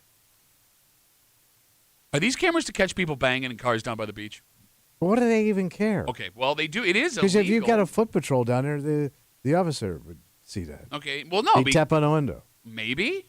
Maybe. I mean, I don't know what the foot patrol looks like. Like, you have them, like, swinging a baton walking down the street. The officers in the area could just be officers in cars driving around, right? Okay. So you think, like, Yeah, there's, like, it's like sex speech. I'm asking if there are a lot of people. You think that's what everybody's complaining about? Well, look, are there people banging in their cars, Kimmy, down in Because Canandaigua? that would be a nighttime enough to be activity. a problem where Not you'd add necessarily. cameras? Daytime car No, bang. because these cameras wouldn't prevent it. They would only maybe catch these people later. right? Understood. You're not- Daytime Canandaigua car bang. I like that. Look, I mean, you have to admit, Right. Canandaigua is a sexy place. You're right on the water. Oh, yeah. You got bars all over the place. Romantic. All You can right. get caught up in a moment. So let's say you're down at one of the bars in Canandaigua. But where is there a place to park on the where? Oh, these there's a bunch cameras- of parking where lots. these Yeah, cameras would be. Though? I mean, I'm assuming they'll You can also park down there. Yeah. No, I know you could park down there, but you're talking about like I would think you'd find a more secluded place. Well, you go down to Poontang Point. Kimmy, you say that, Yeah. but I mean, it's also one of those ideas where, I mean, it is romantic. Oh, You're looking yeah. at the water, Sure. right? It's a wide open space where And maybe you there's- drinking and you partying. And there's also, I mean, you can get behind this, like when you were doing the car banging. Sometimes going to a busier place is a smarter move because one car in the middle of an empty parking lot is very Yeah, suspicious. it does stick out. I mean, look, would it be surprising that you had a bunch of people in Canandaigua meeting at the bars, nowhere else to go, take a ride on down to the lakeside, we banging in this Oh, it'd car. be Well- some fun. I can honestly say I've not gotten that complaint for where they whining yet. Okay. But Kimmy, listen, I know you're a little young, so maybe you don't remember this. Mm-hmm. But if this were happening, it wouldn't just be a Canandaigua issue. Every major park in Monroe County, it seems, Has sex going on. yes, has had issues with folks getting down on it Oh, in the yeah. park's parking lots. And it's not like those are secluded areas either. No, like Jen true. Valley, Oh, we did our social experiment down there, Grandpa Point. and that's in the middle of the day. Yeah, that dude is- was married. Well, yeah, that's why you go down there. He still wanted some Philbilly. All right. But I would just think the areas we're talking about on Canandaigua, they're getting busier. Okay. Yeah. And that's why I would think that there are maybe some other issues happening. Not so much this. I wouldn't think of the busier the area, the more this is happening. The Coochie Cam. Phone number is 252-WCMF. I want to kind of shift this conversation away from the cameras in Canandaigua to what we've started talking about. What's that? How illegal is it to have sex in your car? Well, I guess it's still You're still in a sex in a public spot. Yeah. It doesn't matter that you're in your car. But your car is private property. You own But that you're car. But your on- car is on city Yeah. property. Okay, but like if parts of my car are locked, like for example the glove compartment or the trunk, the police need a warrant to open it up. Right. But they can Same- see you. Okay. Because I got pulled out as a kid, you know. Yeah. But in Florida, I mean, there's no laws in Florida. Not really. I mean, they just sent us on our way, said this was a bad idea. Well, no, for her sake. Honey, what are you thinking? Honey, how bad could things be But going? we were both fully butt-ass naked. Ah, come on, man. I was a cute little kid. I don't want to think about your kid I was a butt ass. I had a nice 16-year-old body at one point. Oh, you had a good teenage clipper? How about the stems? How'd they look? I had nice stems. Okay. All right. Look, okay. What if I have tinted windows? I don't. First of all, I don't think that counts. No. If you can't see in the car, how are you going to arrest me for banging? How can you say that I'm doing it publicly if nobody can see? All right. I'm asking a question, right? All right. So if I'm in my car, you're having sex in your car. Yeah, car sex. And the police tap on your window. Yeah. And they order you out. Yeah. You have to come out of your car. Well, I will- You have to follow. You have to obey the police order. Sure. So I mean, they're gonna nail you. No, but I'm asking. Okay. How about why don't I ask it this way? All right. Is there a legal way to have sex in your car? Out on the open road. Is it the sex in a public park that is the problem? Because like you can legally have sex in a tent at a campground. That's a public park. True. Right? Is there a difference? What's the difference between my car? Or an RV. Yeah. Exactly. That's got 4 tires. Mm-hmm. Right? And windows. What is the difference? And a couple of pop-outs. I guess it's would have to do with how obvious it is. Okay, but like you Like know, if everybody around you knows what's going on and you're creating a disturbance. Well, think about this. So truckers have, those sleepers in the back. Yeah. So let's say you and your old lady are a couple truckers. And Stop! I'm getting aroused. So let's say you're banging in that truck at a truck stop in the back of your cab. I mean, that's legal. How is that legal and this isn't? Right? That's all I'm asking. Maybe because you can't see in. Yeah, that's but what I mean. even It's with the- more private. You pay the hooker inside before she leaves. But even with the tent, right? Like you would know. Yeah. Based on. Oh, you know what that tent. Thank doing. you. Shake it around. And that thing is flapping. 252 WCMF. Let's talk to Larry. My theory was banging down by Canandaigua Lake in cars All right. is happening. Maybe that's why they want the cameras. Larry, he's on CMF. Hey, Larry, how are you, buddy? Well, I can tell you something, guys. It's something that I've done for a number of years, not only in Canandaigua, but at other places. And you used to take the dates down there to watch the submarine races, is what we used to call it. And the one time down there, I was nuts deep. And I look up, I saw a movement, and there's a cop, Canandaigua cop standing there, and he's sliding his baton up and down, up and down, up and down, smiling at me. And he told us that if we were covered with a blanket, it'd be okay, but he could ticket us, for indecent exposure. So wait, you were in the car, Larry? You were in the car, or you were out in public?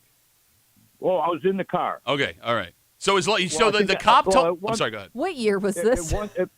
At one point, I was outside on the hood, but that's just beside the point. Okay, now I don't believe you. We're not doing White Snake videos, Larry. Larry. Oh, hey, you don't know me, buddy. I feel like. Well, go ahead. I'm sorry. Tommy knows me. Oh yeah, you were in the backseat of the car with him. Yeah. Tommy had the video camera. I can't follow that. Larry, Kimmy wants to know what year this was. What year are you describing? I'm an old guy, but I'm talking in the 1970s and 80s and into the 90s. Okay, wait, how long were you having sex on the front of that car, Larry? 3 decades. No. I if not the front, the back, the tailpipe. Okay, Larry. I passed out and I woke up exhausted. Oh, Larry. And he got laid with these lines. Did he? Well, that cop with the baton. Larry, thanks for the call, buddy. Have a good rest of the day. I was wondering where he was going with that baton sliding up and down. I didn't want to know. I didn't either, but then I did. I did, but I don't want to do it. Saying? All right, bro. Are we going to believe a man who's been around for a while that he was having sex on the front of a car at Canandaigua Lake? Going down to watch the submarine races. I mean, you did fall asleep on the front of your car in Daytona Beach. Yeah, but, bro, I was Southern drunk that night. I had been drinking Southern Comfort. Okay. On the rocks. Hey. Yes. Hey. Wait, straight? On the rocks. Okay, yes. well, I mean, like nothing. It's not nothing mixed in into anything. Okay. 252 WCMF 252-9263. We're talking about the cameras they're now putting down by the beaches in Canandaigua. Well, my theory was it's a sexy place. Yeah. Because the cops said there's not a lot of problems down there. The calls have been getting more frequent, but it's not a huge issue. Yet they're putting the cameras in there. My theory was it's a sexy town, sexy place. They want to stop people from banging in cars. Ethan lives down there. He may be able to help us out a little more. Hey, Ethan, how are you, buddy? Hey, how are you guys? Good, man. So I live like 2 blocks over from the pier, and I'm down there every morning between 3 and 4 walking the dog, and there's like almost nothing going on ever. There's like one little bar over there, like a biker bar or whatever in the summer. But aside from that, there's really nothing going on. So I don't know why they're putting cameras. It seems kind of silly to me. So in your opinion, living down there, they're not necessary? I mean, this is kind of the age we live in now. But, yeah, there's cops all over all the time. I mean, they're always up and down 332 and 96. They're everywhere down there. So, I don't know. It seems like a waste of tax money to me, but who am I? Don't even get us started about the water department. Hey, Ethan, have you ever seen Larry banging Tommy on the hood of his car? I haven't, but I heard back on the pier in the late 80s, early 90s, it was pretty wild, so who knows? Ethan, thanks for the call, buddy. Even his dog went, ooh. Okay, going back to car sex, because now I'm interested. Oh, God. Should we legalize car sex? I'm being serious. Well, how would you even pass that through like a vote? Okay, look, let's walk through this logically, okay? And what would your logo be? Be careful what you wish for. Yeah. If you have 2 consenting adults, Kimmy, obviously, in a car, but that's also the problem too. You'd have, in order to verify that they're 2 consenting adults, you'd have to have a way in. You know what I mean? But here's the thing, Kimmy. If you found out someone was having sex in their house, you wouldn't run in to make sure they're 2 consenting adults, right? I mean, I know that's a reason a lot of times, a cop will bother a couple in the act because they want to make sure everybody's cool. Yeah, here. there's a reason. Yeah. Why are you having sex in a car when you have a house? Well, right? but here's why. Here's why. Right. I'm sorry, I didn't mean to cut you off. Well, you're creating this cocktails got out of control. We're going to walk the beach and we get caught up in the moment. Sure. Let me run a new scenario for you. I have 2 girls, and for a very long time, there's that age between 2 and 10, Yeah. and my kids are out of country right now, so I could say this, they're at Canada hockey tournament, where they don't understand what they're going to walk into, but they're going to try to walk into it because they don't understand. Oh, at the house. You get what I'm saying? And that severely handicaps your ability to make sweet love to your partner. I understand. So Sweet- sometimes you got to take it on the road. Exactly. So if I'm in a relationship, what if we made the law, right? You are in a relationship with that person. Let's say, hypothetically, my wife and I go out to dinner. Yeah. Kids are at home. The mood strikes. I pull into a park, and I give her a dynamite 180 seconds. Mm-hmm. Should that be illegal? Probably not. But I'm guessing these rules are there for prostitution. Yeah. Okay. For the people that Because aren't as discreet. Because it gives cops a reason to bust prostitution. But here's the Or a thing. potential dangerous situation for somebody. Right, All right, but if you're And writing... it stops all that trolling also because you got a lot of trolling that goes on in these parks. You're talking about trying to pick people up. Well, I'm talking about, Yeah, but there's old grandpas looking for young guys at park out there and all that stuff, and that could be a dangerous situation for these young people. All right, so to your point, Brian... Runaways, transients. All the people we used to hang out with at the comedy clubs that would qualify for all this. I want to give Brian his credit because he writes us on Facebook. The reason car sex is illegal is to stop prostitution. You can't have sex with prostitutes if you can't have sex in your car. Well, you can. You can. I get the You point he's trying to make. You can. I guess it's harder. Yeah, well, you had to spend a little bit more money. Okay. I don't know, man. I guess what I'm wondering, in all the There would years... also be just Sorry, go ahead. guys that would just go to the most public place and put it on display, like, well, I'm in my car, nothing anybody can do about And it. it would also stop guys from just stroking out in their car in a parking lot. Other Because fair the mood point. hits them. Because the mood hits them, or they're watching some porn. What would stop me then if I had a porn on my Okay. phone All and right. I'm sitting there doing a strokey at the park? At Strokey noon. at the park? Yeah, I got my Subway sub. I got my Chubby over here. I got my Mountain Dew. Got a lot going I got on my in that Hand car. Dew, and I got my phone on, and I'm watching some, porn. Okay. By the way, that's a hell of a lunch. I would do one before I did the other. Well, You don't want to end up with, extra sauce on your sandwich. Ugh. No, I'm not going to ask that Yeah. question. It's- No. It curves all the car pervs. Curves the pervs? Yeah. No, but here's the thing. You guys are anticipating this being everywhere. If it's a private property, like, a grocery store, a restaurant, or a hospital can say, this is our private property. Right, You they can't do can, this yeah. here. So it would only be in, Public like, space. parks and things like that. Yeah, I and, don't know, man. city streets. You know what? Look, I'm all about freedom. Feel like it's kind of overstepping telling me that I cannot have consensual sex with my wife in a car when the doors are closed and it's locked. Or and do a luncheon whack. That doesn't rhyme as good as the. I know, but that's what I'm thinking. It would be Big Mac and Whack. Or a luncheon launch. That would That's a work. good There one. it is, lunch and lunch. So we got a wake and whack and a lunch and lunch. All right, let's take a break. A little sample of that. Yeah. Creep Cap coming at you. Oh, yeah. All the disgusting things Tommy said all week long. And it is interesting to see What's up? as cosmetic surgery and procedures like that, as the prices come down, Mm. how many people in like everyday life that we know Yeah. all of a sudden start to have stuff done? Oh. We're talking things like, as big as breast implants, butt implants. The face. I'm You thinking got- the face is the big one. Right? Tummy tucks have become very popular yeah, for yeah. middle class folk. Yeah, suck out the fat. Everything up to Botox. But Tommy, What's the matter? I'm trying to come up with the words to describe how horrific this is without blowing it. This the new surgery they're doing? There is one doctor who seems to be the expert. All right. Well, what are they doing? I don't understand what you need to do to this thing. I'm going to tell you what they are now doing to people's eyeballs. That Ugh. apparently is popular enough where this guy's making a fortune. Really? And we'll get into it next here in the break room on CMF.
I mean, undergoing any cosmetic surgery is a risky endeavor. It looks painful. Yeah, it does. I mean, you're It's surgery, man. Yeah, I mean, look, man, people sacrifice a lot to get what cutting they and sucking.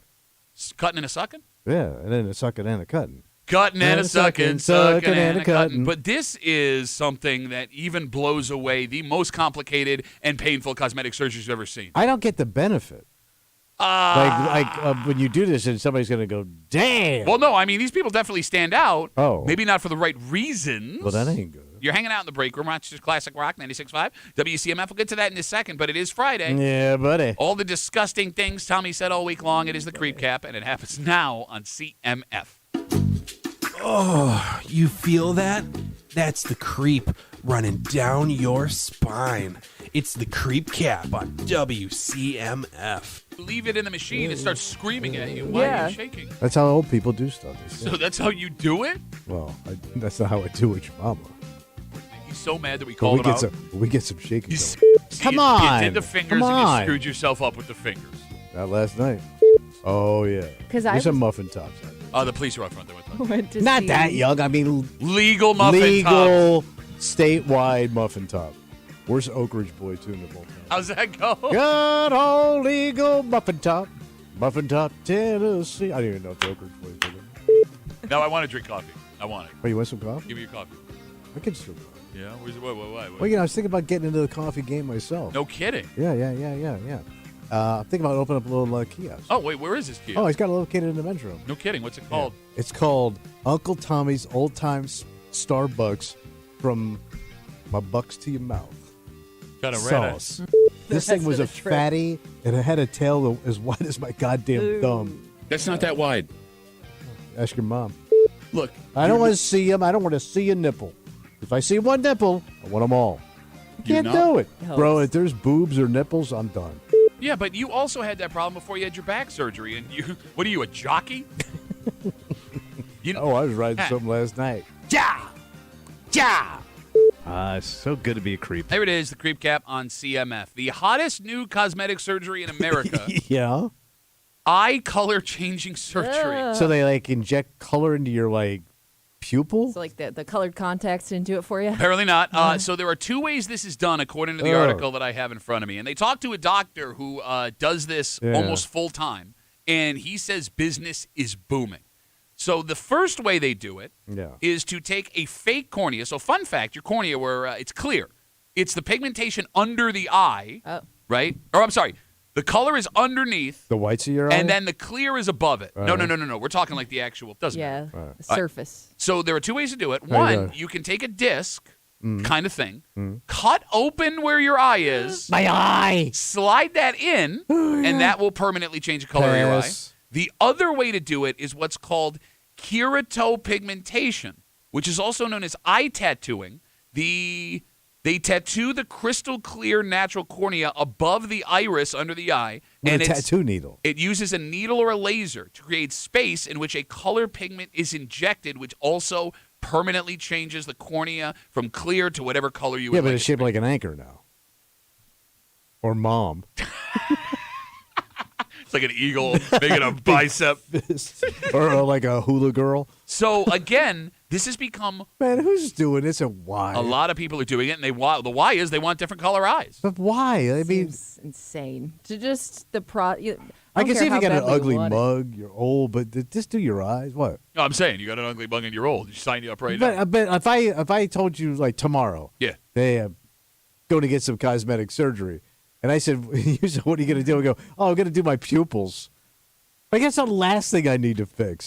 Look, man, people get very, very weird about their eye color. Very weird. I never even noticed it. It's weird. I mean, people notice weird things about their bodies that, majority of people would never even think that would bother them, but for whatever reason it does. So I guess why would eyes be excluded from that list? But I'm thinking for women, it's like nips and cheeks. No, they're not going to go for their eyeball. Women do stuff to their face all the time. And I will admit, there are women with gorgeous eyes that can make up for cheeks.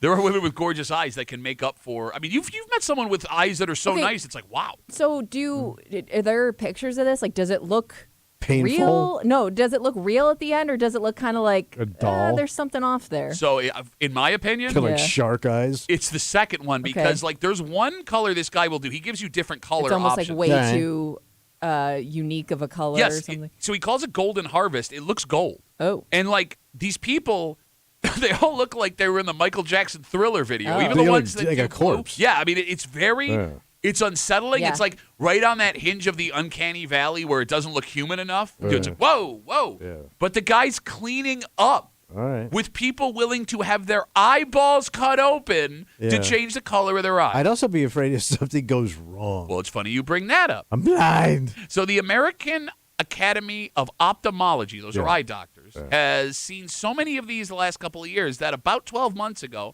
they put out a warning saying that the risks involved in this procedure do not outweigh what the benefits So there's would be. danger. Okay, so for example, the danger includes reduced vision or blindness, light sensitivity, elevated pressure inside the eye that can lead to glaucoma, a potentially blinding disease, cataracts, injury to the cornea that could lead to blindness, inflammation leading to pain, blurred vision, and tearing. They do say there are legitimate medical reasons for this. All right. So, like, there could be eye injuries or things that happen from birth where this would actually help people. Okay, but that's probably a very small percentage of people. And they say outside of that, it's not worth it. I can imagine some dude doing this. I mean, guys tattoo their eyeballs. Yeah, we it's talk true. about eyeball tattoos. I'm with, like, Who that cares one. about some dude's eyes? Women care about guys' eyes. My Oh. wife I loves think my guys eyes. care about their Every eyes. wife loves their husband's eyes. Oh, I'll go further. My wife was hoping that my daughters would have my eyes when they came out. Unfortunately, the Because you don't have your brains. that wasn't even, She'll settle for eyes instead of dumbass. wasn't even funny. Oh, you're laughing at. No, but the Jamaican gene's far too strong for the Irish genes to fight back on. No, look, I'm with you. It's bizarre. Oh, this is a it's horrifying. horrifying thing. Like, effing with your. Why did I go to the eye doctor? They got to put those drops in. Like, I'm blinking like crazy. I'm freaking out. Yeah, I know. I guess if it bothered you enough and there was no other alternative, You have fugly eyeballs. I could see you putting yourself through this to get a different colored eye. But if it in the end it still looks kind of fake, again, there's contacts that do the same thing, much less You're painful. right. Okay, but I mean, are the contacts expensive? Is it a pain in the I ass don't to know. use them? Maybe they're a pain. I mean, they probably are a pain, but I would think it's, for me, My somebody that wouldn't want sunglasses. anybody to mess with my eyes or You'll my look eyesight. cool. So I haven't even gotten to the best part. What's left? Again, we're talking about these two procedures that have become very popular, cosmetic surgery to permanently change the color of your eye. One involves sliding something in above the cornea to permanently change it, like a disc-looking thing. The Yeah. other is like tattooing Yeah. with a needle or a laser, pigmentation into your eye that changes it forever. When it comes to the first one, the disc sliding, this doctor says he charges $6,000 per eye. So you're looking at 12-gram both balls. Unless you want one eye a different color. Who would want that? You're a border collie? They can use you down south. I mean, that might be another one of those body modification things. I want one blue eye, Yeah, one I mean, green people eye. are some people are born with that. Yeah, Very unique. Yeah, but they work at the circus. Okay. You're wearing shoes Dude. they use to walk over the high wire right now. Is this happening? You look like Robin from Batman. Is this a permanent thing where you have it done once and it's good Yes. forever? God, I hope so. Well, Yeah. no, 6G a because ball. if you have like a boob job, like you have to, there's maintenance involved in that, Yeah, like but every boobs so droop. many years. Eyeballs don't droop. No, actually, Kimmy, you bring up a good question What? because they did believe with breast augmentation that was a one and done forever, Yeah, and we turns found out it's not. So I guess maybe this technology is so new. They say it's permanent. Maybe you do Give it 10 years. Yeah, 10, 20, 30 years down the road. Well, maybe. 30 years, you're probably in the ground anyway. Not if you're having this done at 20, Yeah. 25, Oh, true. 30. Yeah, I don't want to test it. Yeah, I mean, that's the other part of it, too. Like, forget the insanity of cutting into your eyeball. Forget the bizarre idea of I want my eye color to be so different that I'm willing to go to this length. It's a new idea. Yes, to be one of the first Yes. ones in on this. It's like you're a prototype. But it's very strange What? how popular cosmetic surgery has become. But you said it's boomed over the last 10 years because guys got into it. Well, okay, so men are the fastest growing, and I mean, I guess that's not surprising, right? No guy ever did it before. But it's become attainable in a way to the middle class. But it also hurts. Yeah. Yeah. Like you're out of work for anybody I know has done this. Yeah. Had to miss work Like you're bandaged up. You can't do stuff. And you can't eat. Sure. And even when you go back, you're still not fully healed. No. I mean, look, man, people are desperate to look a certain way. I don't get it, man. Well, yeah, I mean, I'm looking at you. I get you don't get it. Just embrace your face. What? I just You're don't. the first person to criticize people's looks. Yeah, and if everybody cleans up, what do I got? Nothing. You went to my wife and had lasers pop stuff Oh, off your did? face. You talked me into that. I didn't talk you into nothing. You no. said, no, get them veins no, off your nose. No, I said your veins were ugly. I did not encourage you to go get this done. And that hurt. Okay, but that's what I'm saying. Like, you can't sit here and criticize people for what you went and did it. You are Mr. Cosmetic Surgery Tommy Muley. You're like Robert Duvall. If Robert Duvall had a cousin that had been in a car accident, caught on fire, and somebody put out the fire on his face with a cleat. We come back, wrap it up, tell you what we're doing tomorrow next in the break room on CM.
That's going to be Rabbaroo. Audio Friday Rabbaroo. For a Friday Break Room CMF, man, first weekend without Bills football. Man, relax. Shut no up. stress. I miss them. Sad. I miss you guys. Pro Bowl this weekend. Oh, come on. Woo. James Cook, Deion Dawkins there, so you got that going. Isn't it like flag football and Yeah. skills? Well, yeah, I mean, it is. I Some of think the the stuff. flag football makes it more interesting because it's not like they were really playing in pads Yeah. anyways, you know? But I mean, even like the skills competition is pretty funny if you got time to sit down and watch it. All right. It's interesting. I mean, look, I got nothing else going. I'm on my way to Ottawa, but tonight I'll have nothing else to look at in the hotel room. Hope I don't get stuck in Canada. Oh, you'll be fine. Oh yeah, maybe. Hey, coming at you from the Great White North on a microphone I just bought at Best Buy.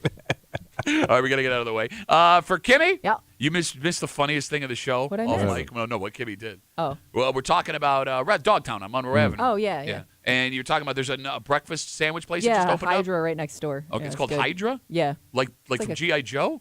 Oh, I don't know. Is it from The bad G.I. Joe? guys from G.I. Joe. Oh. And you go, it's really good. And Tommy goes, oh, it's on Monroe, right? Yeah. And you had told Kimmy. You started talking about something else. that I you said, should yeah, do. that place used to be like a killer sub shop. And she goes, yeah, great, coming in. Like, she's done. Hey, I don't care, old man, what things were when I wasn't here. You did the most old man thing. Can't get a good sub anymore in Monroe. It used to be a house for dogs. Bro, that sub shop was one of the best in town. What was it called? I forgot. What an old man. Oh, Subtown. Subtown? Yeah. Subtown, USA. For Tommy Muley, who just wants one more sub from Subtown. My name's Pat Tuffy. We'll see you Monday morning in the break room, 6 a.m. on 96.5 WCMF.